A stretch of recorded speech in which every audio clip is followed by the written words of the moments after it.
Good morning, distinguished guests, ladies and gentlemen. Thank you for joining the Trilateral Symposium on Environmental Education and Public Awareness. I am Marina Sakai from the Trilateral Cooperation Secretariat, serving as the MC.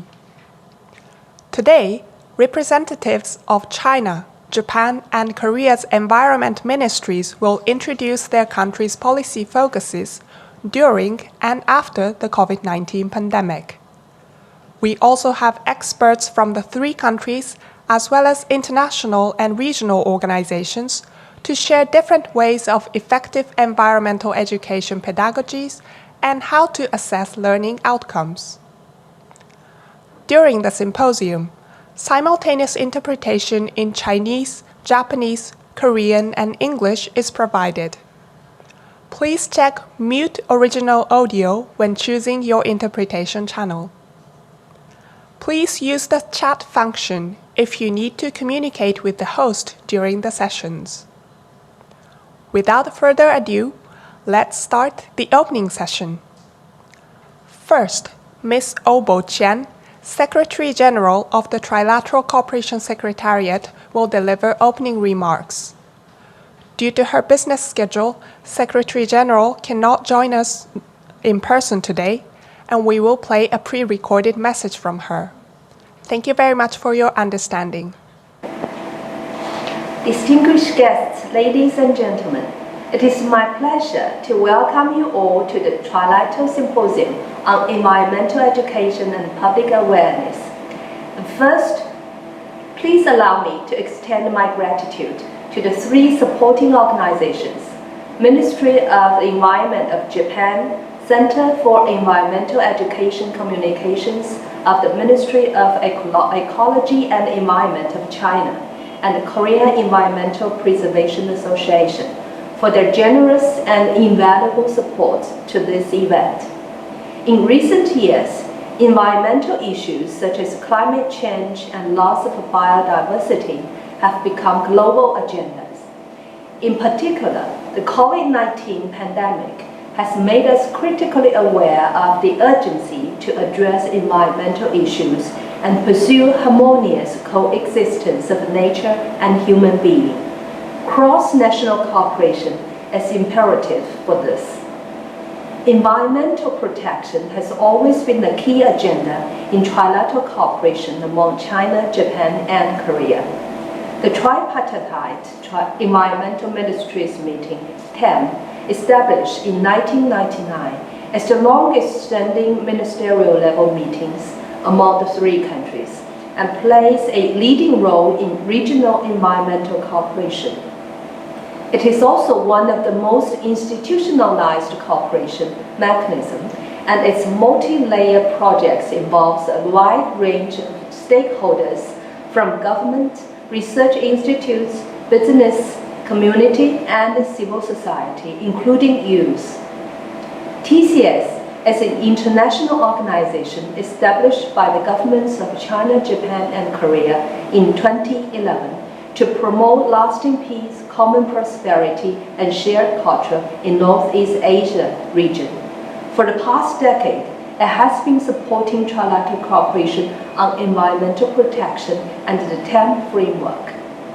Among a variety of areas, the TEM addresses environmental education, public awareness, and engagement, stands as an important pillar. TCS echoes the three countries' commitment and organized a series of environmental protection projects to raise public awareness. The Trilateral Environment Teachers Exchange Program, launched in 2017, is a capacity-building program for elementary and middle school teachers to share their experiences and challenges in environmental education and build up their skills. In the long term, the program is expected to contribute to a network of practitioners and experts to enrich environmental education in the three countries and beyond. The pandemic has brought new challenges and opportunities to environmental education. During COVID-19, teachers of three countries commonly raised difficulties such as decreased opportunity for students to physically experience the natural environment and adapting to digitalized forms of learning with less interaction. However, at the same time, pandemic brought to light the relation between human action, nature, and health, thereby giving rise to greater interest of people in environmental protection. I would like to express my respect for many teachers who, despite various setbacks, acknowledge the increasing importance of environmental education from early ages and strive to incorporate it into their teaching curriculum. As we gradually go back to normality from the pandemic, it is a time to explore how we can build on the past few years' experiences and improve environmental education in the future.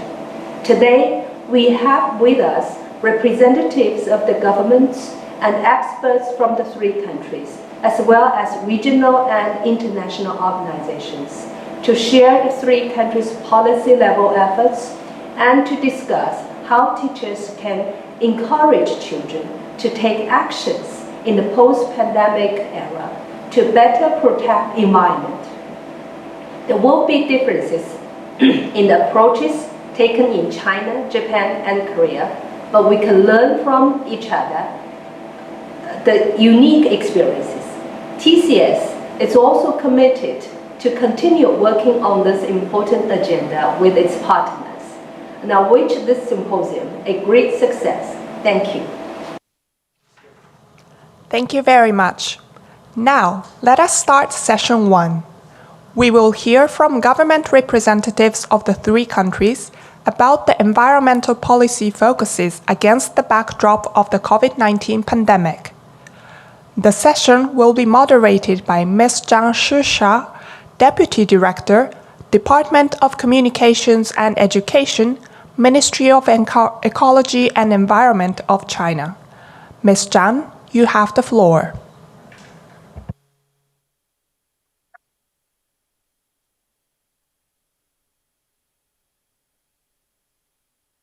Shanghai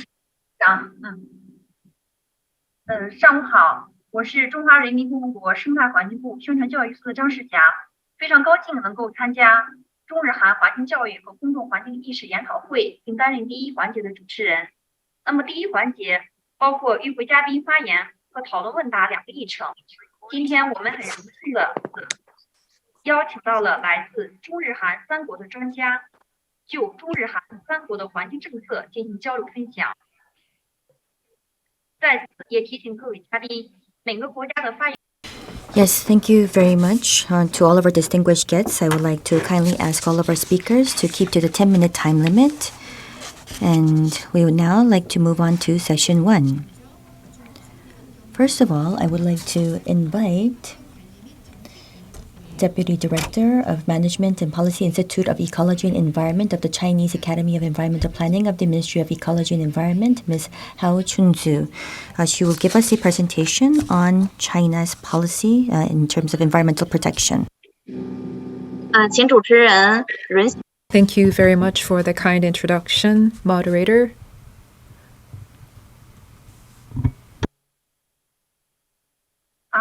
怎么允许啊？请主持人允许我共享屏幕。Yes, moderator, I would like to share my screen. 我这边好像可以了，可以吗？可以了。 Yes, I think it is working.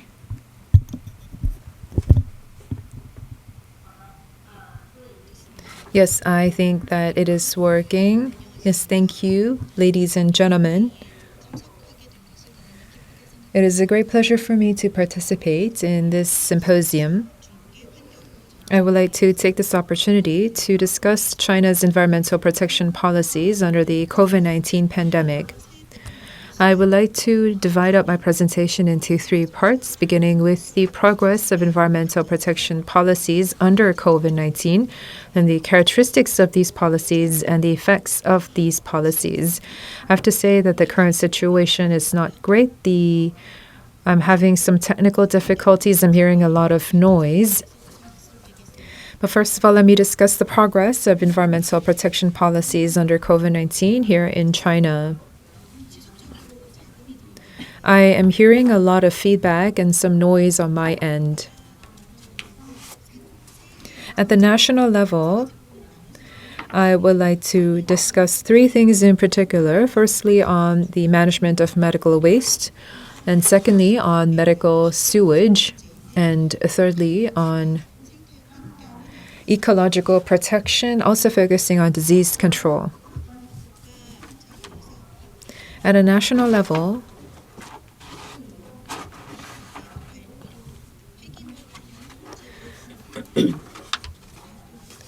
the Chinese government announced a notice on the environmental management of medical waste for novel coronavirus-infected pneumonia epidemic. And there were also some guidelines for emergency treatment and management of medical waste in coronavirus-infected pneumonia. And under medical sewage, the Chinese government provided a notice on the supervision of medical sewage and urban sewage for the novel coronavirus. And under ecological protection, along with disease control, there were guidelines on coordinating epidemic prevention and control, economic and social development, ecological and environmental protection. Furthermore, there were also opinions that the government also promulgated on actively serving and implementing the 6 Guarantees mission under the premise of normalizing epidemic prevention and control, along with notice on countermeasures and emergency monitoring of ecological environment in response to the novel coronavirus pneumonia epidemic.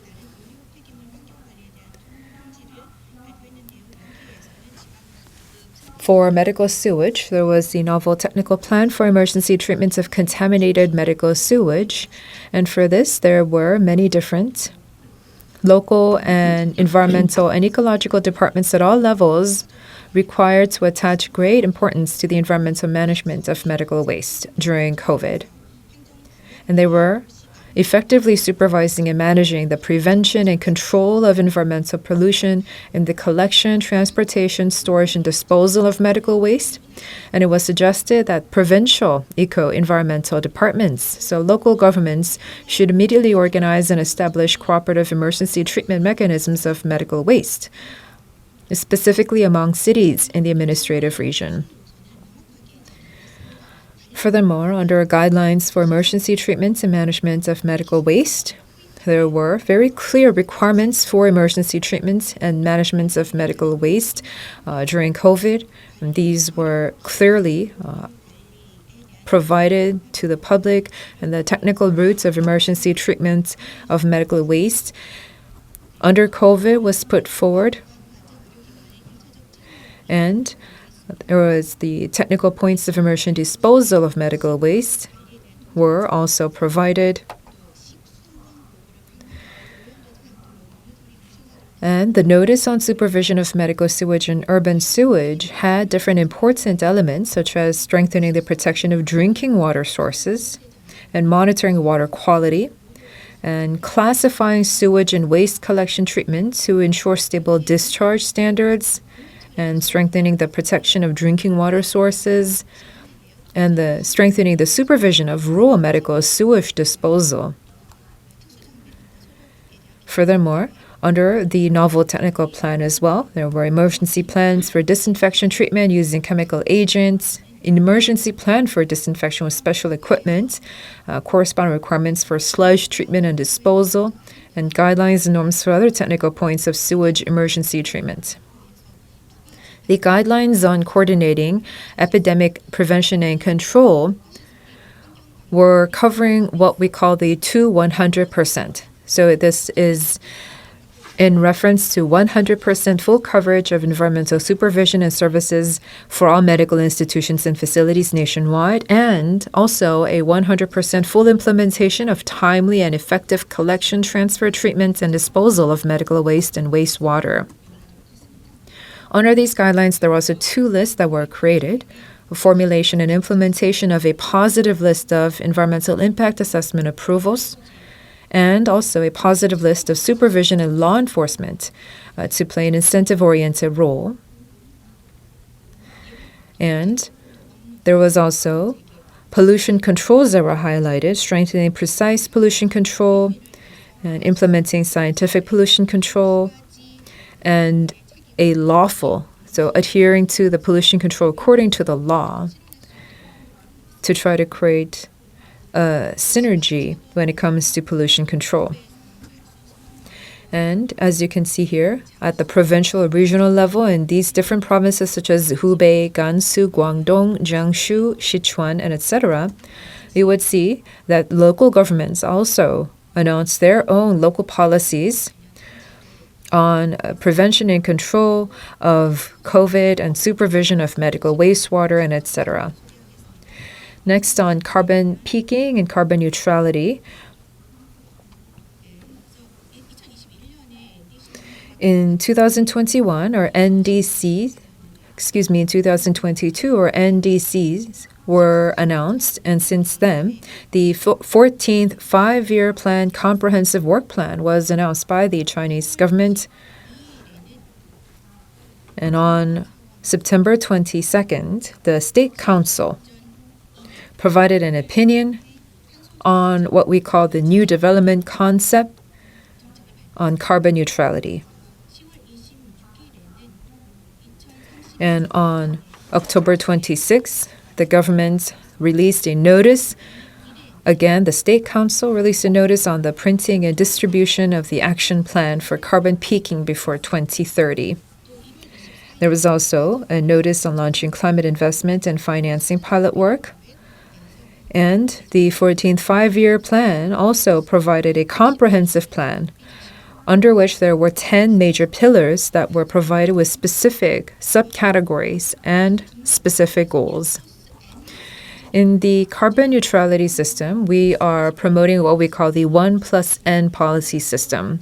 And on September 22nd, 2021, the State Council provided opinions on complete, accurate, and comprehensive implementation of the new development concept in carbon neutralization for carbon peaking. This action by the State Council provided a very clear direction forward for the state, and this would allow for a roadmap to go towards carbon neutrality and energy efficiency.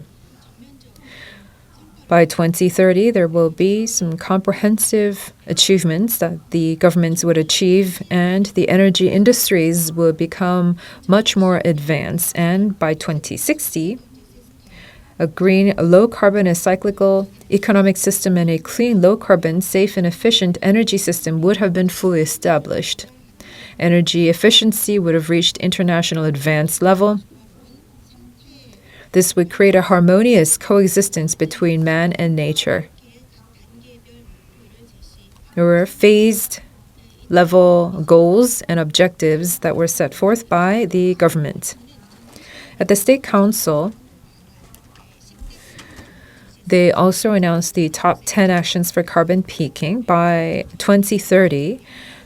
First is green and low-carbon transformation of energy, actions for energy conservation, carbon reduction and efficiency enhancement, carbon peaking action in the industrial sector, urban and rural construction carbon peaking, green and low-carbon actions for transportation, circular economy, green and low-carbon technological innovation, and carbon sinking capacity, green and low-carbon action for all, step-by-step carbon peaking actions in various regions.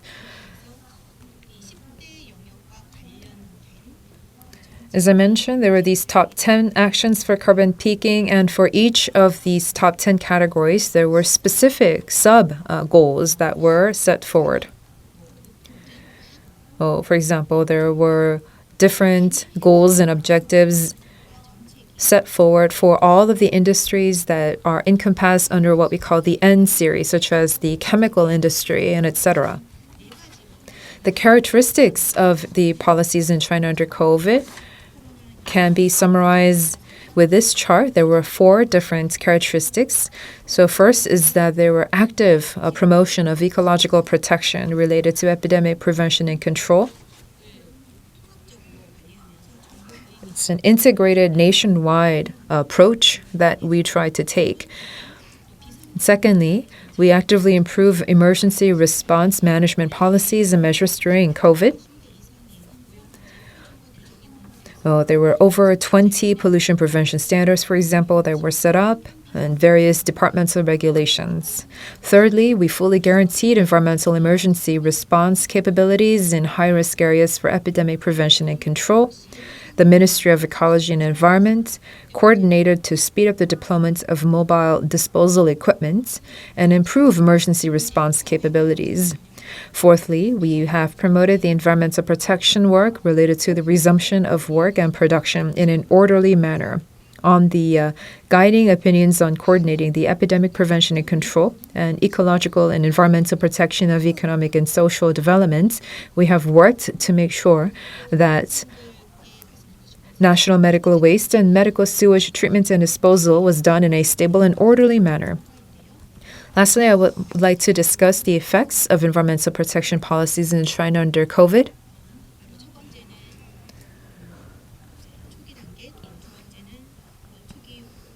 So there's the initial phase, responding promptly to the emergency, and then the later phases. The second phase is initially curbing the spread of the epidemic, and phase 3 is gradually dropping to single digits when it comes to confirmed patients' cases, and phase 4 is achieve decisive results in certain provinces and normalization of epidemic prevention and control. For this, we would monitor air quality, water quality, and drinking water sources. And on February 12th, of 2020, we also did a national assessment of medical waste and their safe disposal. This is what led to the announcement of the relevant guidelines. Through these different policies and regulations, we were able to strengthen the national capacity for medical waste disposal, and we were able to decrease pollutant emissions in some industries very significantly in a short period of time and strengthen environmental emergency and other work of the normal management. Thank you very much. Yes, thank you very much for the presentation. Ms. Hwao Chung-Soo has given us a presentation on the integrated measures that were brought forth by China and that it led to positive outcome. Let us now move on to the presentation by the Director for International Cooperation for Transition to Decarbonization and Sustainable Infrastructure of the Global Environment Bureau of the Ministry of the Environment of Japan. Mr. Mitsutani Yoshihiro, you have the floor.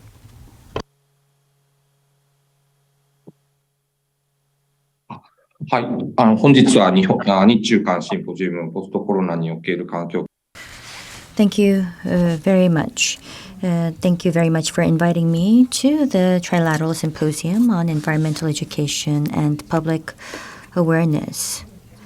How to convey environmental issues to young people who will lead the next generation and how to promote responses is recognized as a big proposition in environmental administration.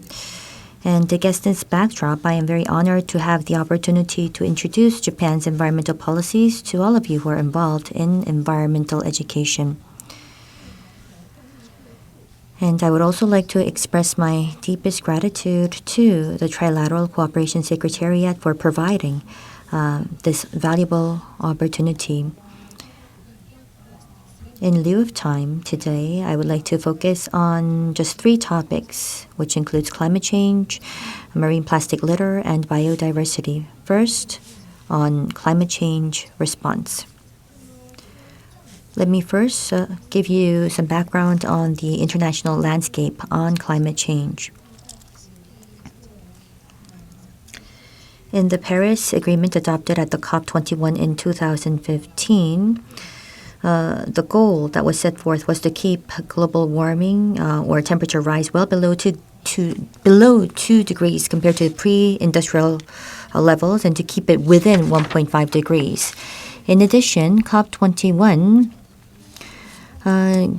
commissioned the Intergovernmental Panel on Climate Change, or IPCC, to review the impacts associated with a 1.5 degrees increase and what pathways to take to achieve the goal.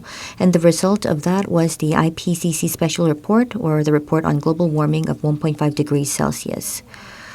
According to this report, the path of curbing temperature rise by 1.5 degrees Celsius will involve a reduction of anthropogenic CO2 emission by approximately 45% compared to 2010 by 2030, and to reach net emissions by approximately 2050.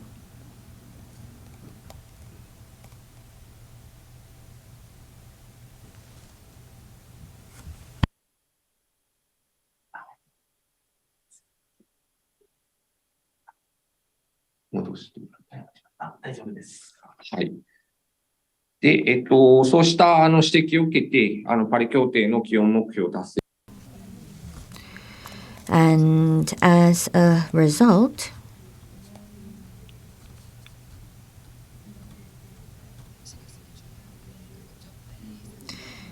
many countries have been focused on achieving a global peak in greenhouse gas emissions as quickly as possible and realize a climate neutral world by the middle of this century in order to meet the Paris Agreement goals.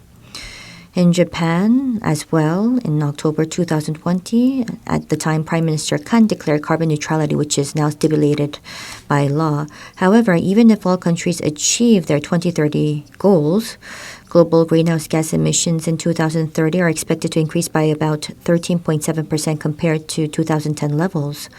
So there is still a long way to go to reach our target of 1.5 degrees.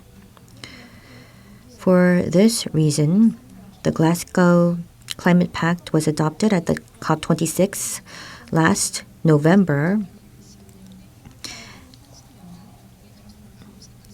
And the parties shared the awareness that there is a need to accelerate this decisive decadal action and strengthen efforts to reduce greenhouse gas emissions. Furthermore,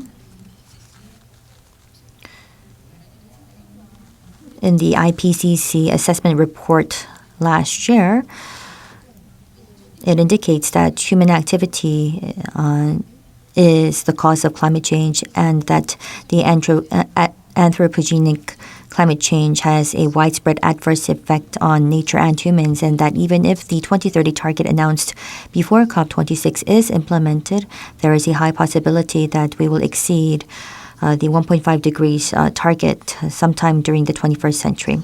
So that was the background. And let me now move on to the status of efforts in Japan. In October 2020, Japan declared net zero greenhouse gas emissions by 2050. In April 2021, Japan announced its aim to reduce its greenhouse gas emissions by 46% in the fiscal year of 2030 from the 2013 levels, and submitted the NDCs to the UN in October. So this is an ambitious target which is aligned with the long-term goal of achieving net zero by 2050.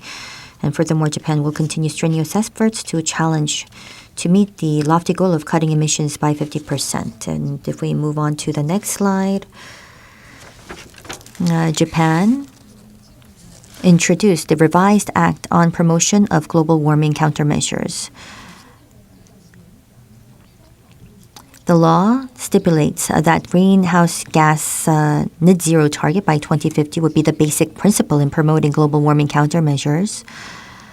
And Japan has also established a system to promote projects that lead to local decarbonization using renewable energy.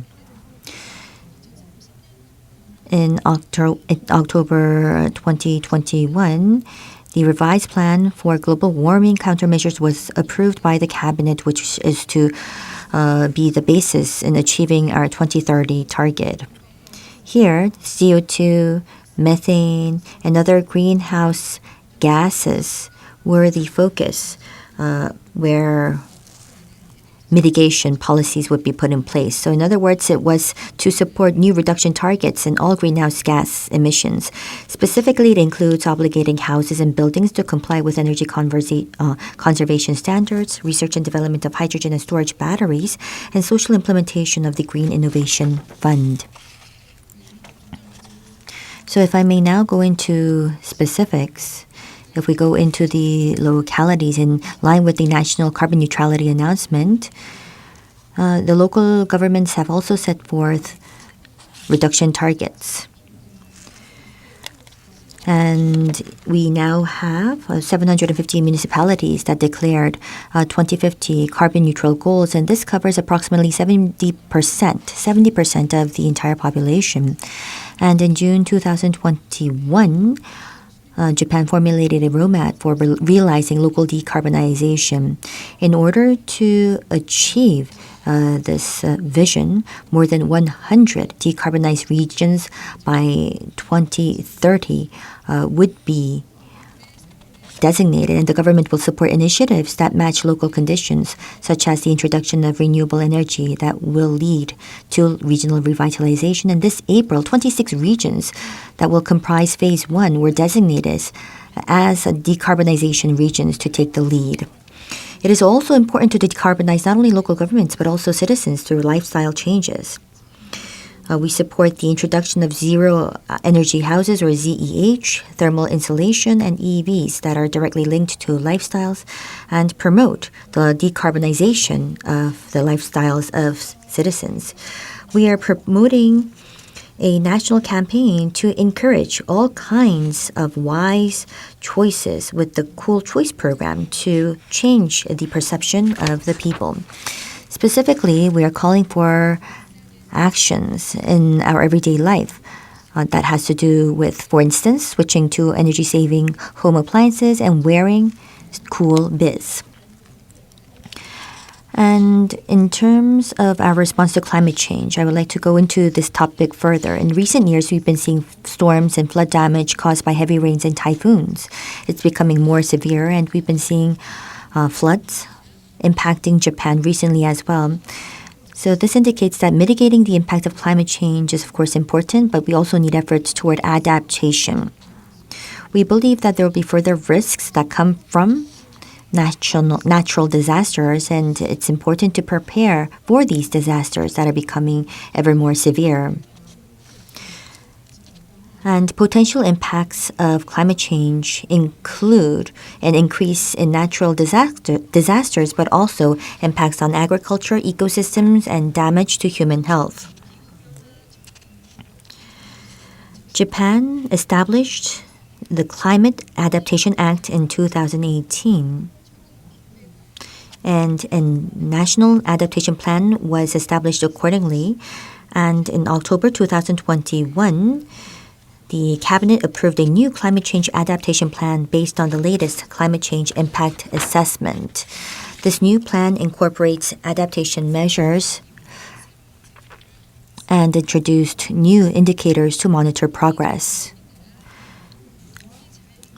And specifically, Japan is taking adaptation measures in various fields, such as developing and disseminating heat-tolerant varieties, monitoring ecosystems, reviewing flood control plans, and warning alerts on heat waves. Because we don't have a lot of time, let me now move on to the next topic on measures against marine plastic litter. Japan has contributed to maintaining global momentum in the measures to tackle the issue of marine plastic pollution by advocating the Osaka Blue Ocean Vision, which set the goal as agreed that aims to reduce additional pollution by marine plastic litter to zero by 2050 at the G20 summit in 2019. And the vision was shared by G20 and by more than 87 countries, regions, and organizations. A resolution on plastic pollution was adopted at the United Nations Environment Assembly 5.2, establishing an intergovernmental negotiating committee to discuss new international commitments. Japan has contributed to the milestone resolution at UNEA to end plastic pollution, and the contents of the resolution submitted by Japan were largely reflected, and we intend to actively cooperate with China and Korea and other countries around the world to introduce a international legally binding instrument on plastic pollution, including in the marine environment. And it's also important to strengthen support for emerging and developing countries where a large amount of marine debris exists. In Japan, domestically we're building a framework that involves all stakeholders that covers the life cycle of plastics from product design and manufacturing to use and disposal. So we want to continue on to contribute to reducing such marine litter. And let me now move on to biodiversity. COP15 with regard to COP15. It's true that it's important to bring together a consensus in October at the COP15, and Japan also intends to actively involve itself in reducing and reversing biodiversity loss. Japan believes that 30 by 30 or nature-based solutions and virtuous cycle between biodiversity and economic growth are some key components to a new framework. And there's also the Satoyama initiative, which Japan has advocated. In 43 countries, there are more than 450 projects currently being implemented under the Satoyama initiative. And Japan wants to further promote this initiative and contribute to the implementation of the global biodiversity framework. And last but not least, I would like to briefly elaborate on the red imported fire ant. The red imported fire ant is now designated as an invasive alien species, and we've been seeing damages occur in the U.S. as well. If you look at Japan, we've been engaging in border control to make sure that these species are not established in Japan. Red imported fire ants are very invasive, and it's important that we have strengthened border control measures, and we're going to cooperate with China and Korea to make sure that they do not make their entry into the country. And we do have other slides for your reference. And with that, let me conclude my presentation. Thank you.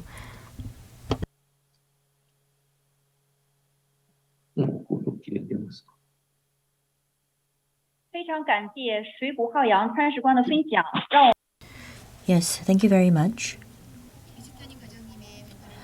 So through Mr. Mizutani's presentation, we were able to understand the policies of Japan on biodiversity and ways to reduce marine plastic litter. Let us now move on to the next presentation. I would like to invite Mr. Oh Seok-ju, Deputy Director of the Ministry of Environment, and Ms. Noor, Deputy Director from the Climate Change International Cooperation Team of the Ministry of Environment on the policies of Korea. 네, 안녕하세요. 오늘 Ladies and gentlemen, hello. My name is Oh Seok-ju. I'm a Deputy Director in International Cooperation at the Ministry of Environment at the Republic of Korea. I would like to take this opportunity to thank everyone at TCS Secretariat. I'm going to take this opportunity to tell you a little bit about the carbon neutrality policies for Korea. There are going to be two speakers for this presentation, and we're going to discuss three things in particular. So I am going to first of all begin by talking about Korea's current situation, the administration's carbon neutrality policies, and Noor, the Deputy Director on Climate Change International Cooperation Team, is going to talk about carbon neutral cities and adaptation measures. So I'm sorry about the interruption. I'd like to resume my presentation. Let me first of all discuss the current situation in the Republic of Korea. As you know, all over the world, countries are suffering from climate change, and we are in fact facing what we call the climate crisis. This summer, Portugal and Spain also saw over 1,000 deaths because of extreme heat. And just a few days ago in Seoul, the capital city of Korea, 8 people died because of flash floods. Dozens of people lost their homes and had to find emergency shelter. Because of this, countries around the world are responding rapidly to climate change and have joined the Paris Climate Agreement to announce climate neutrality, along with other efforts. Korea has also announced that it will go climate neutral by 2050 on October 2020. And Korea is searching for ways to respond to the climate crisis. China said that it's going to achieve carbon neutrality by 2060 after it carbon peaks on 2030. After these announcements, we've had some achievements over the past few years. Korea reached its carbon emissions peak in 2018. And since the establishment of the emissions trading scheme and phasing out of old coal-fired power plants, Korea's emissions have been trending downward. To achieve climate neutrality, Korea has established the Climate Neutrality Framework Act as of May and has set a target of 40% reduced emissions from 2018 levels as our nationally determined contribution. We have also refurbished the relevant laws and institutions to transition to a green and circular economy. However, there is much work that needs to be done despite our achievements. The global recovery from COVID-19 has seen a rise in greenhouse gas emissions, and last year, Korea's tentative emissions have also increased 3.5% from 2020 levels. There are also criticisms concerning the feasibility of achieving carbon neutrality by 2050 and the 2030 NDCs, as well as the perceived lack of communication between stakeholders. In the process of transitioning to a green and circular economy, there is also the issue of the lack of capacity of certain industries and local governments, and the rapid changes in the market, the increase in use of single-use disposable goods due to COVID-19. To resolve the situation, the administration has proposed carbon neutrality policies that I would like to outline here. Well, first, the urgent task is to revamp the relevant plans, policies, and institutions. Through more robust communication among stakeholders, the administration is in the process of establishing sectoral carbon neutrality plans and emissions reductions measures that are feasible and based on science and technology. Furthermore, we are also working to respond to changes in the major markets that are leading the response to climate change, such as Europe, by improving the relevant institutions such as Korea's ETS that can respond better to the carbon border adjustment mechanism. And to reinforce the participation of local governments and the public, we have established and expanded the carbon neutrality support centers and adopted incentives such as carbon neutrality point system to encourage participation. 이제 확대 Going forward, we're going to continue to expand these incentives so that the whole movement towards carbon neutrality is going to be something that is established in everyone's everyday lives. And also, to achieve our carbon neutrality plans and end goals and midterm goals, we are working to improve our energy mix. We will adjust the mix of nuclear energy and renewable energy to allow for stable power supply along with carbon neutrality. The administration is currently working on this with the experts. We will spare no support for the development of new industries and the establishment of infrastructure to support renewable energy industries and a stable, clean hydrogen industry. Furthermore, we will promote the transition to a green and circular economy by promoting post-carbonization in our economic and industrial structure. The Korean green taxonomy that we announced last December was done in consideration of Europe's green taxonomy, but realistically tailored for the Korean market. We will invest actively in national R&D for ESG management and tech development and broaden a sound green consumer culture by improving the relevant institutions such as eco-friendly label certification.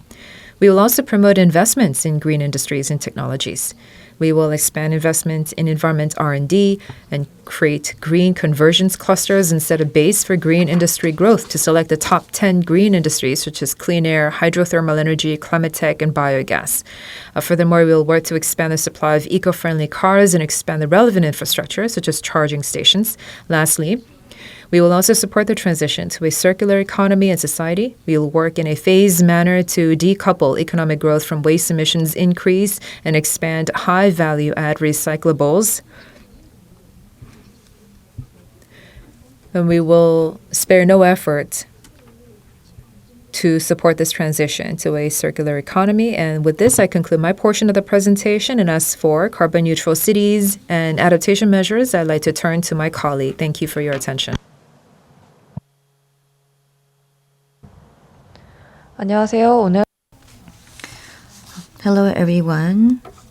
I am Noor, Deputy Director from the Climate Change International Cooperation Team of the Ministry of Environment. And I would like to share with you some best practices on carbon neutral local governments programs and also go into some of the main contents of Korea's third National Climate Change Adaptation Plan. First, let me go into the background of Korea's 2050 carbon neutrality for local governments in Korea. The Framework Act on Carbon Neutrality and Green Growth to cope with climate crisis is the basis of all local governments' carbon neutrality efforts, and it emphasizes the responsibility and role of local governments to achieve carbon neutrality.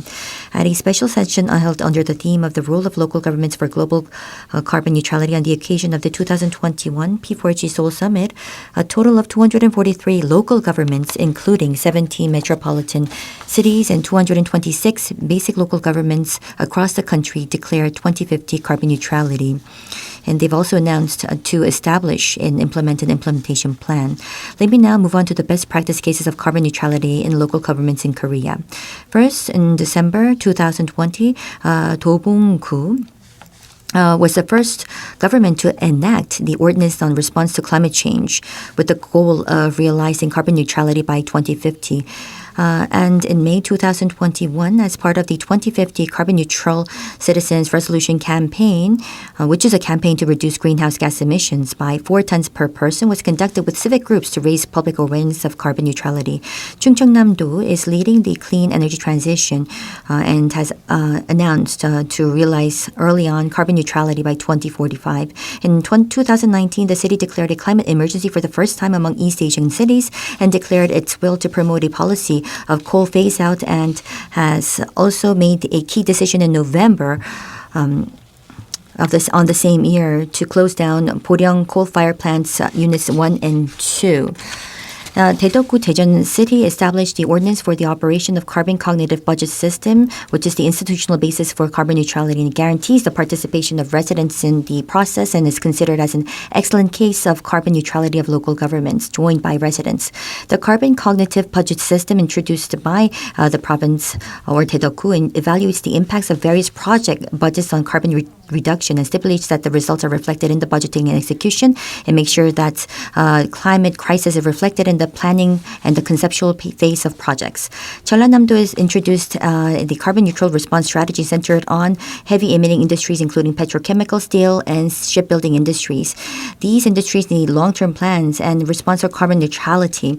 And for this purpose, Jeonnam has introduced a carbon neutral response task force composed by experts. In the case of Gangju Metropolitan City, it declared carbon neutrality by 2045 and continued its efforts to achieve carbon neutrality with local governments and citizens, and it's recognized as a best case both home and abroad. Let me now move on to Korea's adaptation policy, some key contents of the plan. Korea has confirmed the third National Climate Change Adaptation Plan in 2020 to realize a country that is safe from climate risks. This is the overarching plan in the field of adaptation that presents the 5-year direction, goals, and tasks for the implementation of adaptation to climate change, one of the 2 pillars of climate change response, along with greenhouse gas reduction and mitigation. The Framework Act on Carbon Neutrality and Green Growth is a legal basis for establishing national climate change adaptation measures, and it stipulates that the measures should be established every 5 years. Let me now move on to some of the key aspects of the adaptation measure.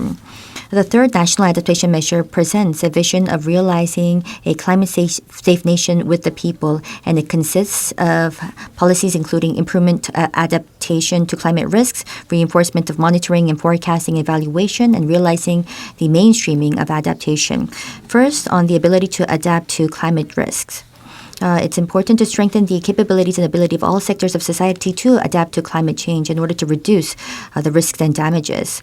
To enhance adaptation to climate risks, it involves various early warning system in various fields, including water management, ecosystem, land and coastal sectors, agriculture and fisheries, health, construction and tourism. And it also includes various safety, management, facilities, and reinforcement measures. Moving on to monitoring and forecasting, it's important to put in place the right monitoring and forecasting facilities and infrastructure, and strengthening vulnerability assessment and impact assessment of climate change. In order to do this, we have introduced the satellite Trilateral in order to diversify monitoring information and expand the range of monitoring. And we've been upgrading the climate change prediction model to the level of advanced countries and publishing the Korea Climate Change Assessment Report 2025. Moving on to realizing adaptation as a mainstream effort and to have all actors participate in this endeavor. It's important to make sure that we enhance the climate resilience of all sectors and also introduce government policies and development projects that are focused on the feedback of the public. Not only that, introducing an adaptation evaluation system and a system that includes vulnerability assessment and enhancing the capabilities of the vulnerable group and enabling the upgrade of capabilities of emerging economies is something that we want to focus on as well.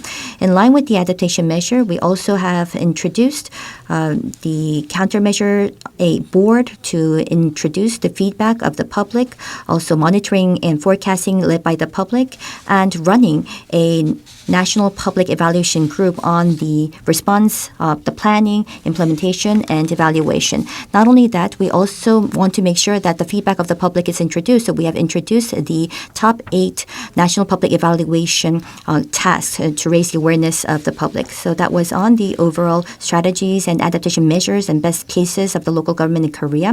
Thank you for your attention, and my thanks also go to the TCS and all of the participants here today. Thank you very much.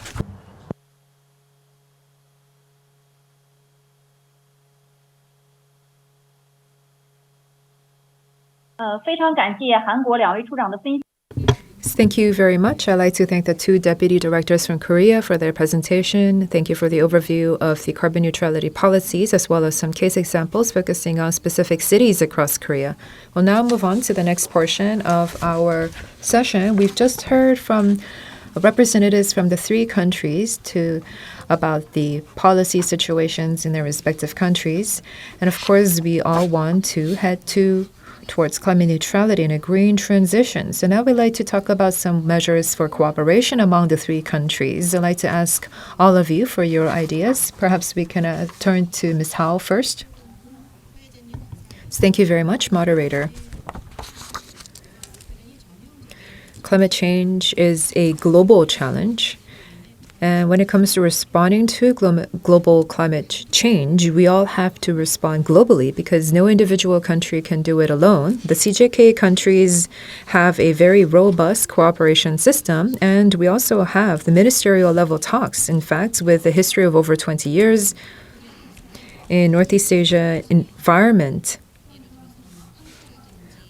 when it comes to yellow dust or anti-desertification or education, there have been many instances of cooperation among the 3 countries. Furthermore, on climate change and green economy transition, these are very important challenges as well that we are focusing on. So going forward, for green recovery, I think that we CJK countries can all work together for a collective action. We are currently pursuing different objectives, and with the Environment Ministers meeting, there are strategic guidelines that have already been announced, particularly when it comes to renewable energy use and recycling. In many of these different areas, we have been cooperating together. Furthermore, over 10 different ministries and departments across the 3 countries have also been working together on sustainable policies. And these are also areas where we can engage in cooperation. In the case of China, we do have 10 action items, top 10 action items that we are pursuing at a national level. So these are some areas where the CJK countries can engage in cooperation. I think that we can collectively work to address the climate change issue, which is a global challenge. Furthermore, our three countries have very expansive industries as well. All CJK countries have invested extensively in our industries to try to grow our environmental protection technologies. So I think that the three countries can complement one another. Furthermore, we can continue to engage in dialogue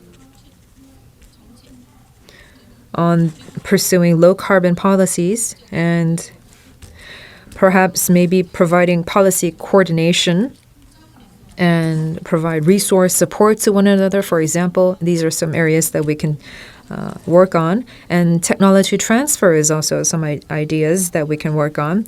And we can also cooperate on China's One Belt, One Road initiative. On green development, I believe that Northeast Asia and going forward around the world, we can engage in trilateral cooperation so that we can collectively contribute to the greater cause. And I think that TCS can also contribute to this by providing seminars. I know that it is regularly hosting these seminars on climate change adaptation and resilience. So for these different meetings and seminars, relevant ministries and departments can come together and engage in robust dialogue and communication. So this is another area that we can continue to cooperate on. And the fourth item that I would like to talk about is that we can expand investment and loans in very innovative areas. And this is something that we can also focus on together. Perhaps we can come up with an Asian standard for this investment, and this is something that we can cooperate on, that we can work on this regionally to collectively address climate change. Thank you very much, Ms. Hao. And now we'd like to turn to Mr. Yoshihiro Mizutani. はい、ありがとうございます。 Yes, thank you. As was mentioned by our Chinese speaker, I cannot agree more to the fact that we need collaboration amongst the three countries. And as I have mentioned in my presentation, in order to control global warming within 1.5 degrees, by 2050, we do need to cut the CO2 emissions, and it's important to make sure that all of the countries achieve and go ahead with these ambitious goals. CJK accounts for a fourth of world GDP and a third of CO2 emissions. And the three countries need to, of course, protect the Northeast Asian environment, but the countries need to play a pivotal role in environmental protection in the international community. COVID-19, energy security, and food security are some of the challenges that we have. And against this backdrop, we also need to find the right pathway towards decarbonization.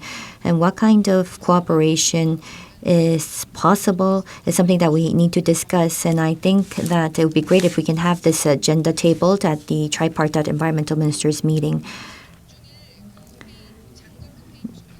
And we also have action plans that were driven by the Tripartite Ministers meeting. And this action plan is a plan that runs up to 2025 on climate action. It also includes joint research on climate. So these specifics have been agreed upon by the CJK countries, and I hope that we can elaborate further and add more substance to the plan. And as was mentioned by our previous speaker, it's important to disseminate know-how and expertise, share this with the countries, and we also need to think about the 3+ framework where we can disseminate this information beyond the three countries. Not only that, in order to achieve early on carbon neutrality, the three countries do need to collaborate further. Thank you.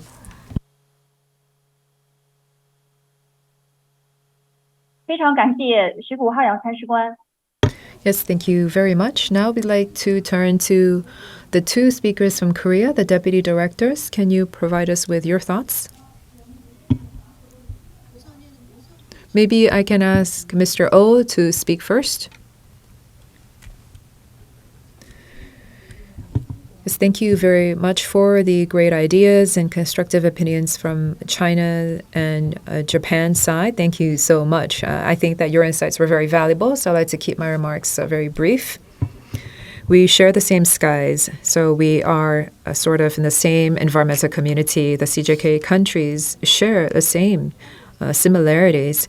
So I think that if the three countries, our ministries of environment, are collectively responding to many different climate actions. So we have our own technologies and our own strengths. We are collaborating very much on high level and at the working level. We're closely coordinating with one another, and this, I think, is something that we have to continue in the future.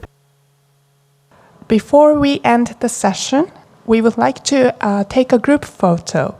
So I'm asking all the speakers to look into the camera. I'm going to count 3. 1, 2, 3. Okay, thank you very much. Now we will end the first session here and move on to a 10-minute break. We will restart the session at 11:15 Seoul and Tokyo time and 10:15 Beijing time. See you soon.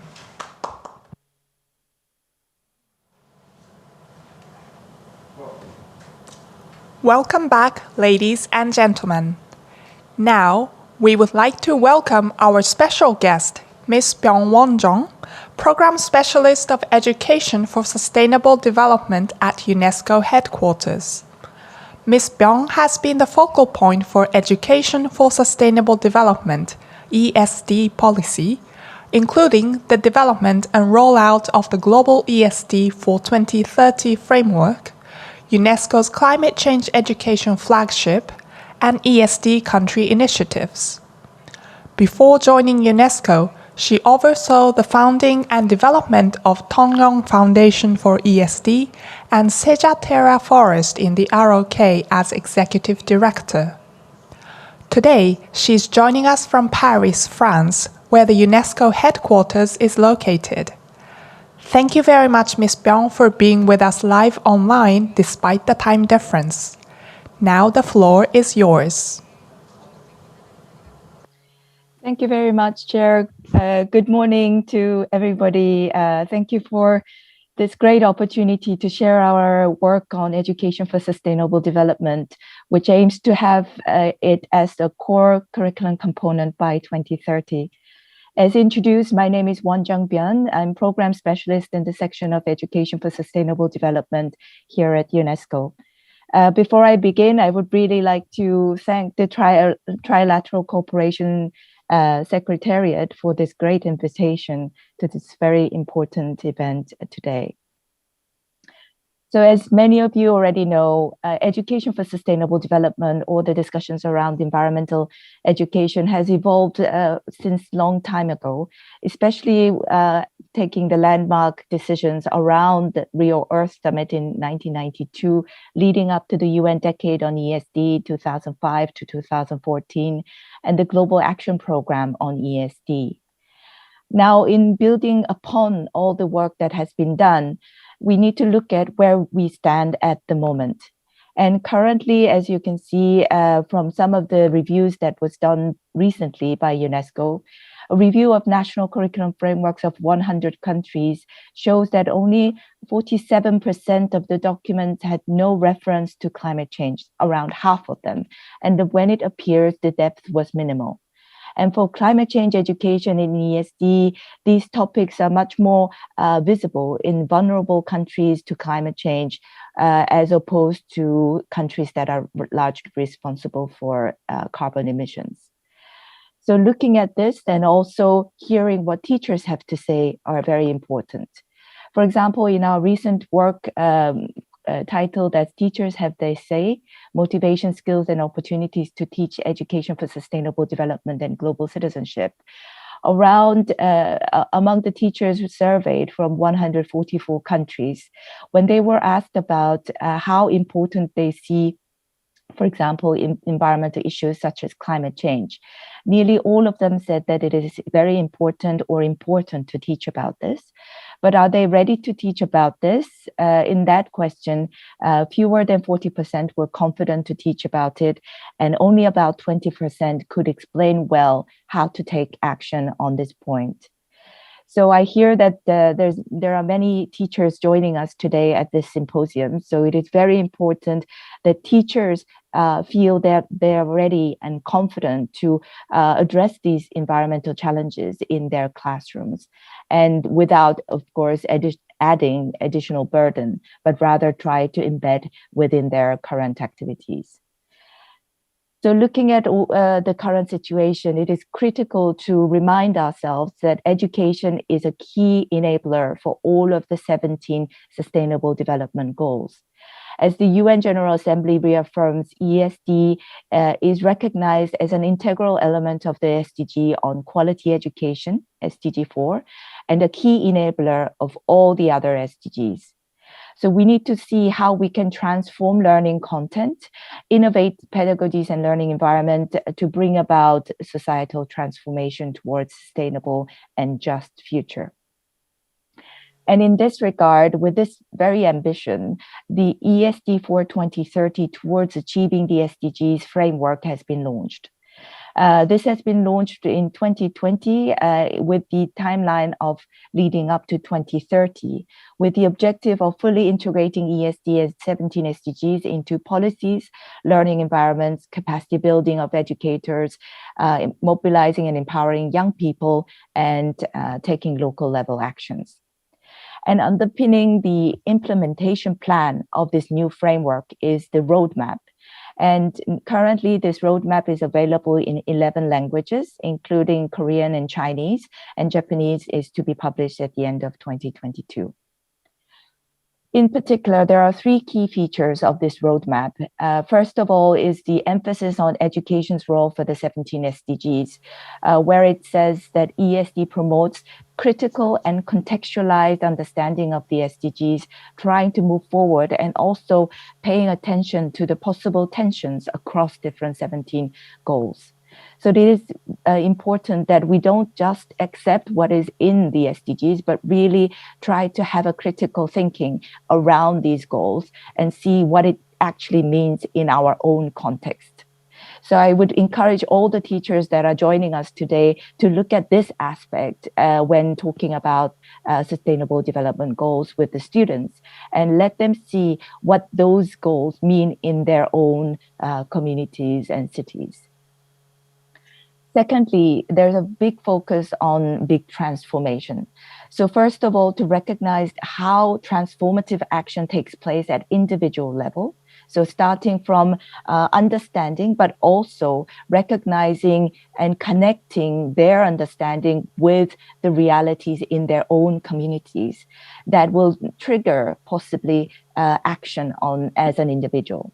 So as you can see, and as you know, there has been many movements on, especially on climate change across the world, led by young people in the recent years. So this transformative action part is the key point of focus for ESD in the coming years.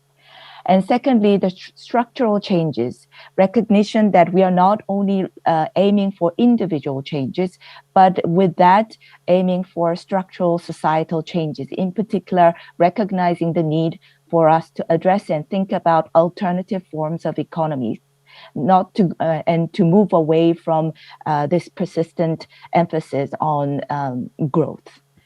And thirdly, technological future, how these technological developments impact our work on sustainable development, and in particular to promote critical thinking, to make sure that we don't just believe that technology can solve all the problems, but recognize that we need to have critical understanding and usage and make the decisions that are necessary and supportive of sustainable development. Thirdly, there is an emphasis on member states' leadership to make sure that ESD becomes the core part of their work on education and sustainable development. So we continue to try to promote around the 5 priority action areas that had been recognized at the Global Action Program period, namely advancing policy, transforming learning environments, including school environments, so that they can learn what they live and live what they learn. Thirdly, building capacity of educators, in particular, embedding ESD in the teacher training. And fourthly, empowering and mobilizing youth and accelerating local level actions.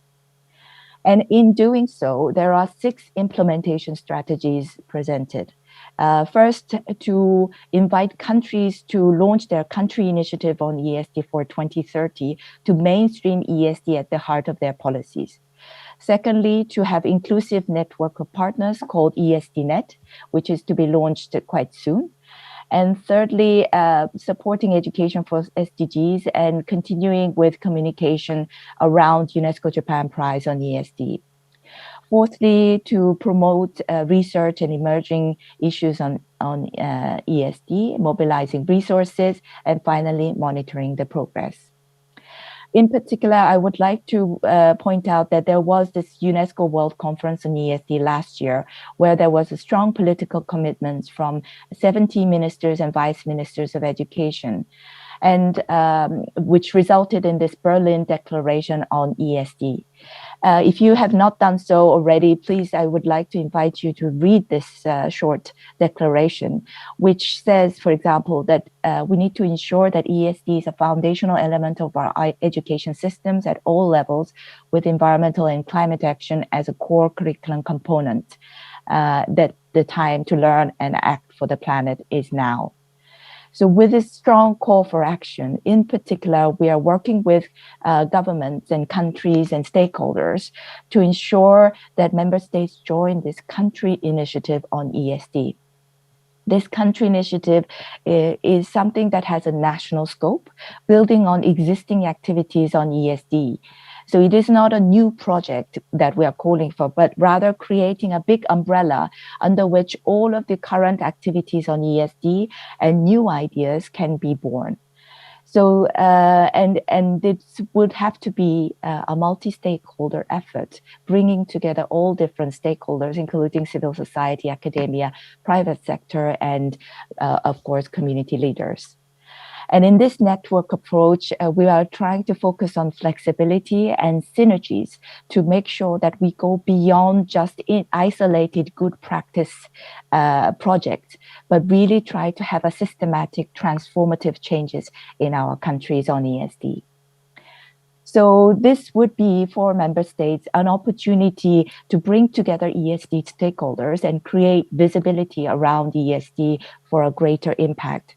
And also it will be a good example and opportunity for countries to showcase their country's commitment and become a member of Global ESDNet, which will hold global meeting every 2 years from 2023. In particular, for this efforts, UNESCO will be supporting by providing technical support and providing support for partnership and collaboration with other countries and stakeholders, and also supporting resource mobilization and monitoring the progress.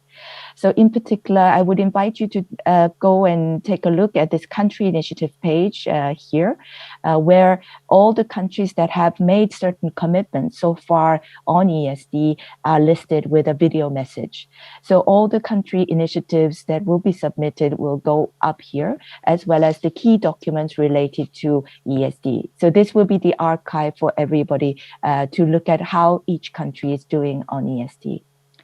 Around Asia Pacific region, currently about among the 50 countries that we are working with as the first group of countries, currently Mongolia has already launched their country initiative, and for Japan, Republic of Korea, a draft is being prepared, and all the other countries are also part of this effort at the moment. In particular, some of the good examples show that, for example, in the case of Mongolia, its country initiative is establishing a national lifelong learning system in acquiring ESD and living sustainably. And in the case of St. Kitts and Nevis, they've prepared a national ESD policy to support ESD for 2030. And there will be a global launch webinar on October the 4th this year, and first global meeting of ESD Network, which is a network of member states that have launched their country initiative at the end of 2023 in Tokyo, Japan. And these kind of efforts are also connected to wider global discussions on how we can transform education, specifically around the UN Transforming Education Summit. There was a pre-summit in June this year in Paris, and there was one of the thematic action track, learning and skills for life, work and sustainable development, was closely linked with ESD. And one of the key recommendations of the outcome document says that ESD for 2030 country initiative is encouraged to be adopted by all countries across the world. So you can learn more about this discussion paper in the link below. And also, building on the UNESCO World Conference, last year there had been various momentums around, especially COP26 in Glasgow, where there was the first ministerial meeting on education at COP26. So it was the first time ever that ministers of environment and education were brought together to discuss about education's role to tackle climate change. And after this pre-summit in June, in 19th of September, soon, next month, at UN headquarters, the UN Transforming Education Summit will take place, where there will be a global launch of the Greening Education Partnership. And also the discussion will continue to COP27. In particular, on these occasions, UNESCO is planning to launch its Greening Education Partnership, which focuses on greening education policies, every curriculum, and also ensuring that greening teacher training and greening every school happens by 2030. So around these four elements, we are aiming to ensure that every school and every country has ESD embedded as core curriculum component by 2030.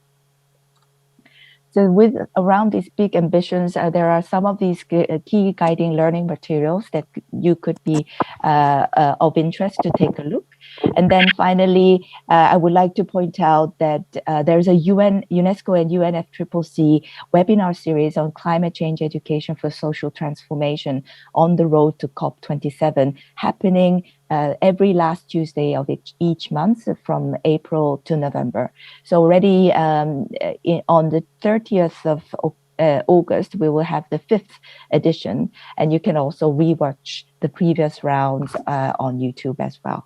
So I would invite you also to join in on this very special series, and also add your experiences coming from Japan, China, and Korea.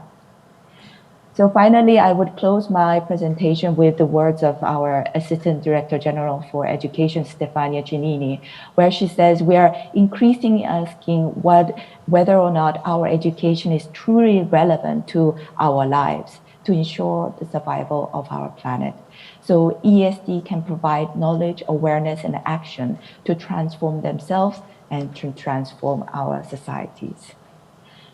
So once again, I would like to thank you for your attention and invite you to join UNESCO LinkedIn group on ESD. Here the address is listed. This is an open community of practitioners on ESD where you could also showcase your own good practices and achievements to inspire others and exchange for further progress. So thank you again for this great opportunity to present, and I look forward to the conversation in the discussion panel. Thank you.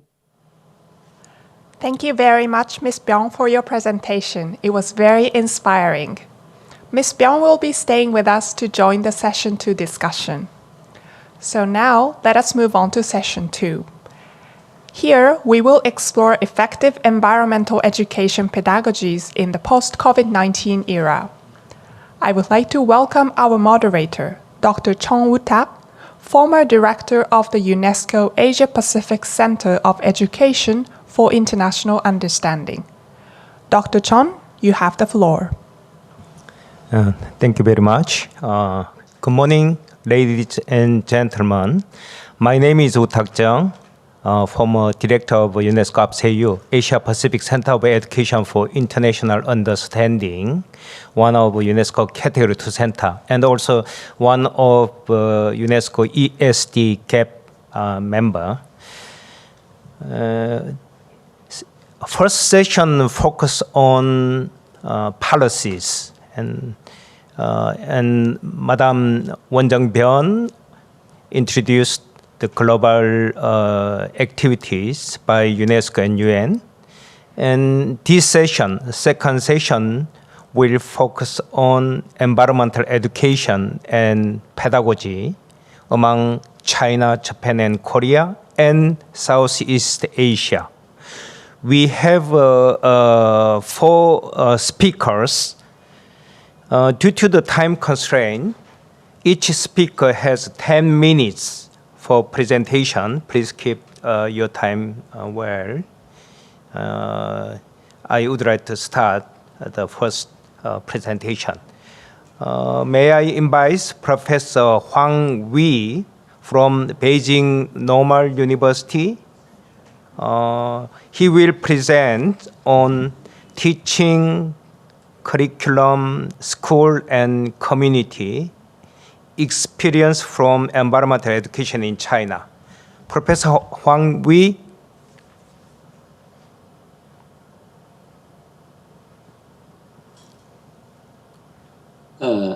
感谢主持人的介绍。 Thank you very much for that kind introduction. First of all, I would like to mention that it's a great pleasure and honor to join this symposium. And it's also a great pleasure for me to share the environmental education in China.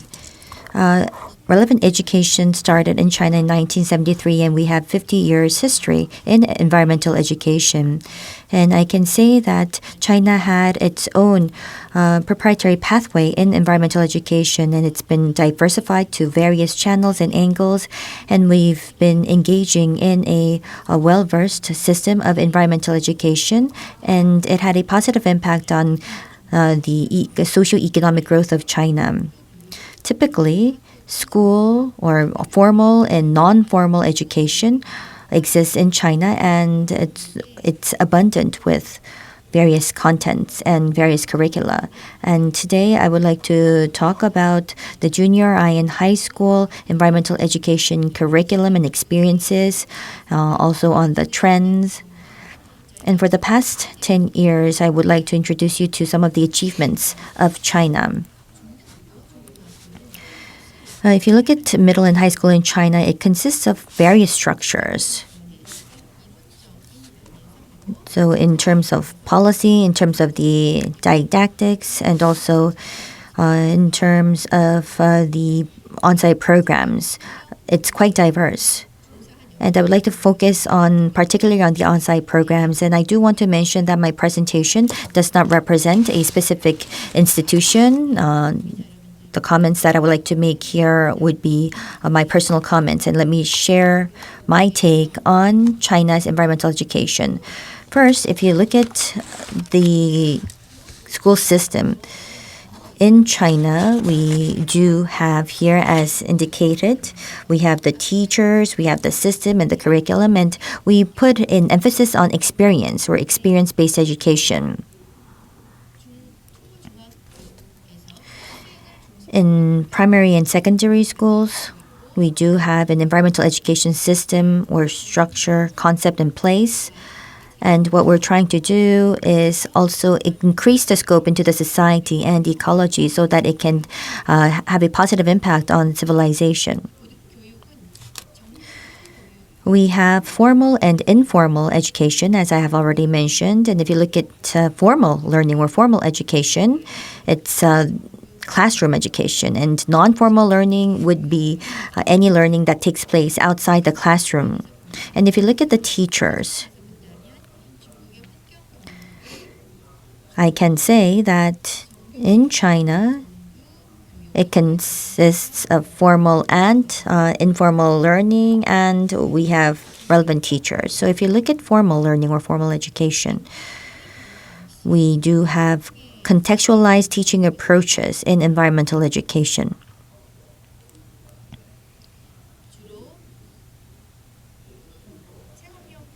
So particularly, we have experiential activities or teaching, research-based, integrated teaching, subject-based and information-based teaching. If we go into informal learning, in the primary and secondary schools of China, it focuses on experience. It's about going out into the environment, into nature, relating with the environment surrounding the schools. And through various channels and pathways, we can expand the classroom environment out into nature. And in such education, a key focus is on learning by doing or based on service. So you can see that the formal, informal learning is divided into the sub-sectors of teaching, as I've already mentioned. And there are a couple of examples that I would like to share with you. We have ecological bases on campus, and there is also field research that's underway at schools.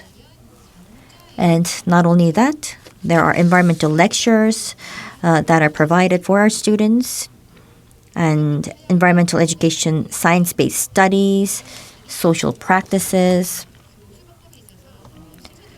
So you can see that these are some of the pedagogies that are being used for environmental education. In China, starting from 1999, we've engaged in integrated teaching that involves the country, the region, and the schools. Of course, if you look at our school-based curriculum development, we don't have a standardized national education, environmental education curriculum. So there could be a number of ways to integrate this process. It could be one of integrating the curricula within the region, or to introduce a nationwide curricula, or there could be also a curricula based on the locality or within the school. So in primary and secondary education, it's important to make sure that we have integrated courses. In the Qingdao Chengyang Affiliated School of Beijing Normal University, this case is something to note, and we also have cases from vocational and technical schools and also from a primary school in a province. So you can see that all of these cases indicate the school-based curriculum development projects. And we also have what we call the whole school environment improvement projects. It's about improving the overall environment for education. We have green schools, we have ecological schools, we have various schools or eco schools, and it's important to designate the schools and to run these schools in an appropriate fashion. We have more than 210,000 primary and secondary schools, and you can see that we have the specialized schools that are focused on the environment and ecology, and they amount to 70,000. So in other words, a third of primary and secondary schools have a key focus on environmental education. And various environmental improvement activities are underway at these schools and campuses. And you can see that these schools' basic foundation has to do with the environment and ecology. So once again, it's important to have the right campus in place. And it's also about interaction amongst the household, the schools, and community, and to create that new driving force in the school. Within the school, I've mentioned about having the right physical environment and to have the right organization in place so that we can improve the environment. So when I mean environment, it includes the physical environment, the cultural environment, and also the interpersonal environment. It's about improving in all of these areas. So physical, cultural, and interpersonal environment is something that we're working on to introduce the so-called whole school environment for better education. In addition to this, we have an organization in place to create and run green schools.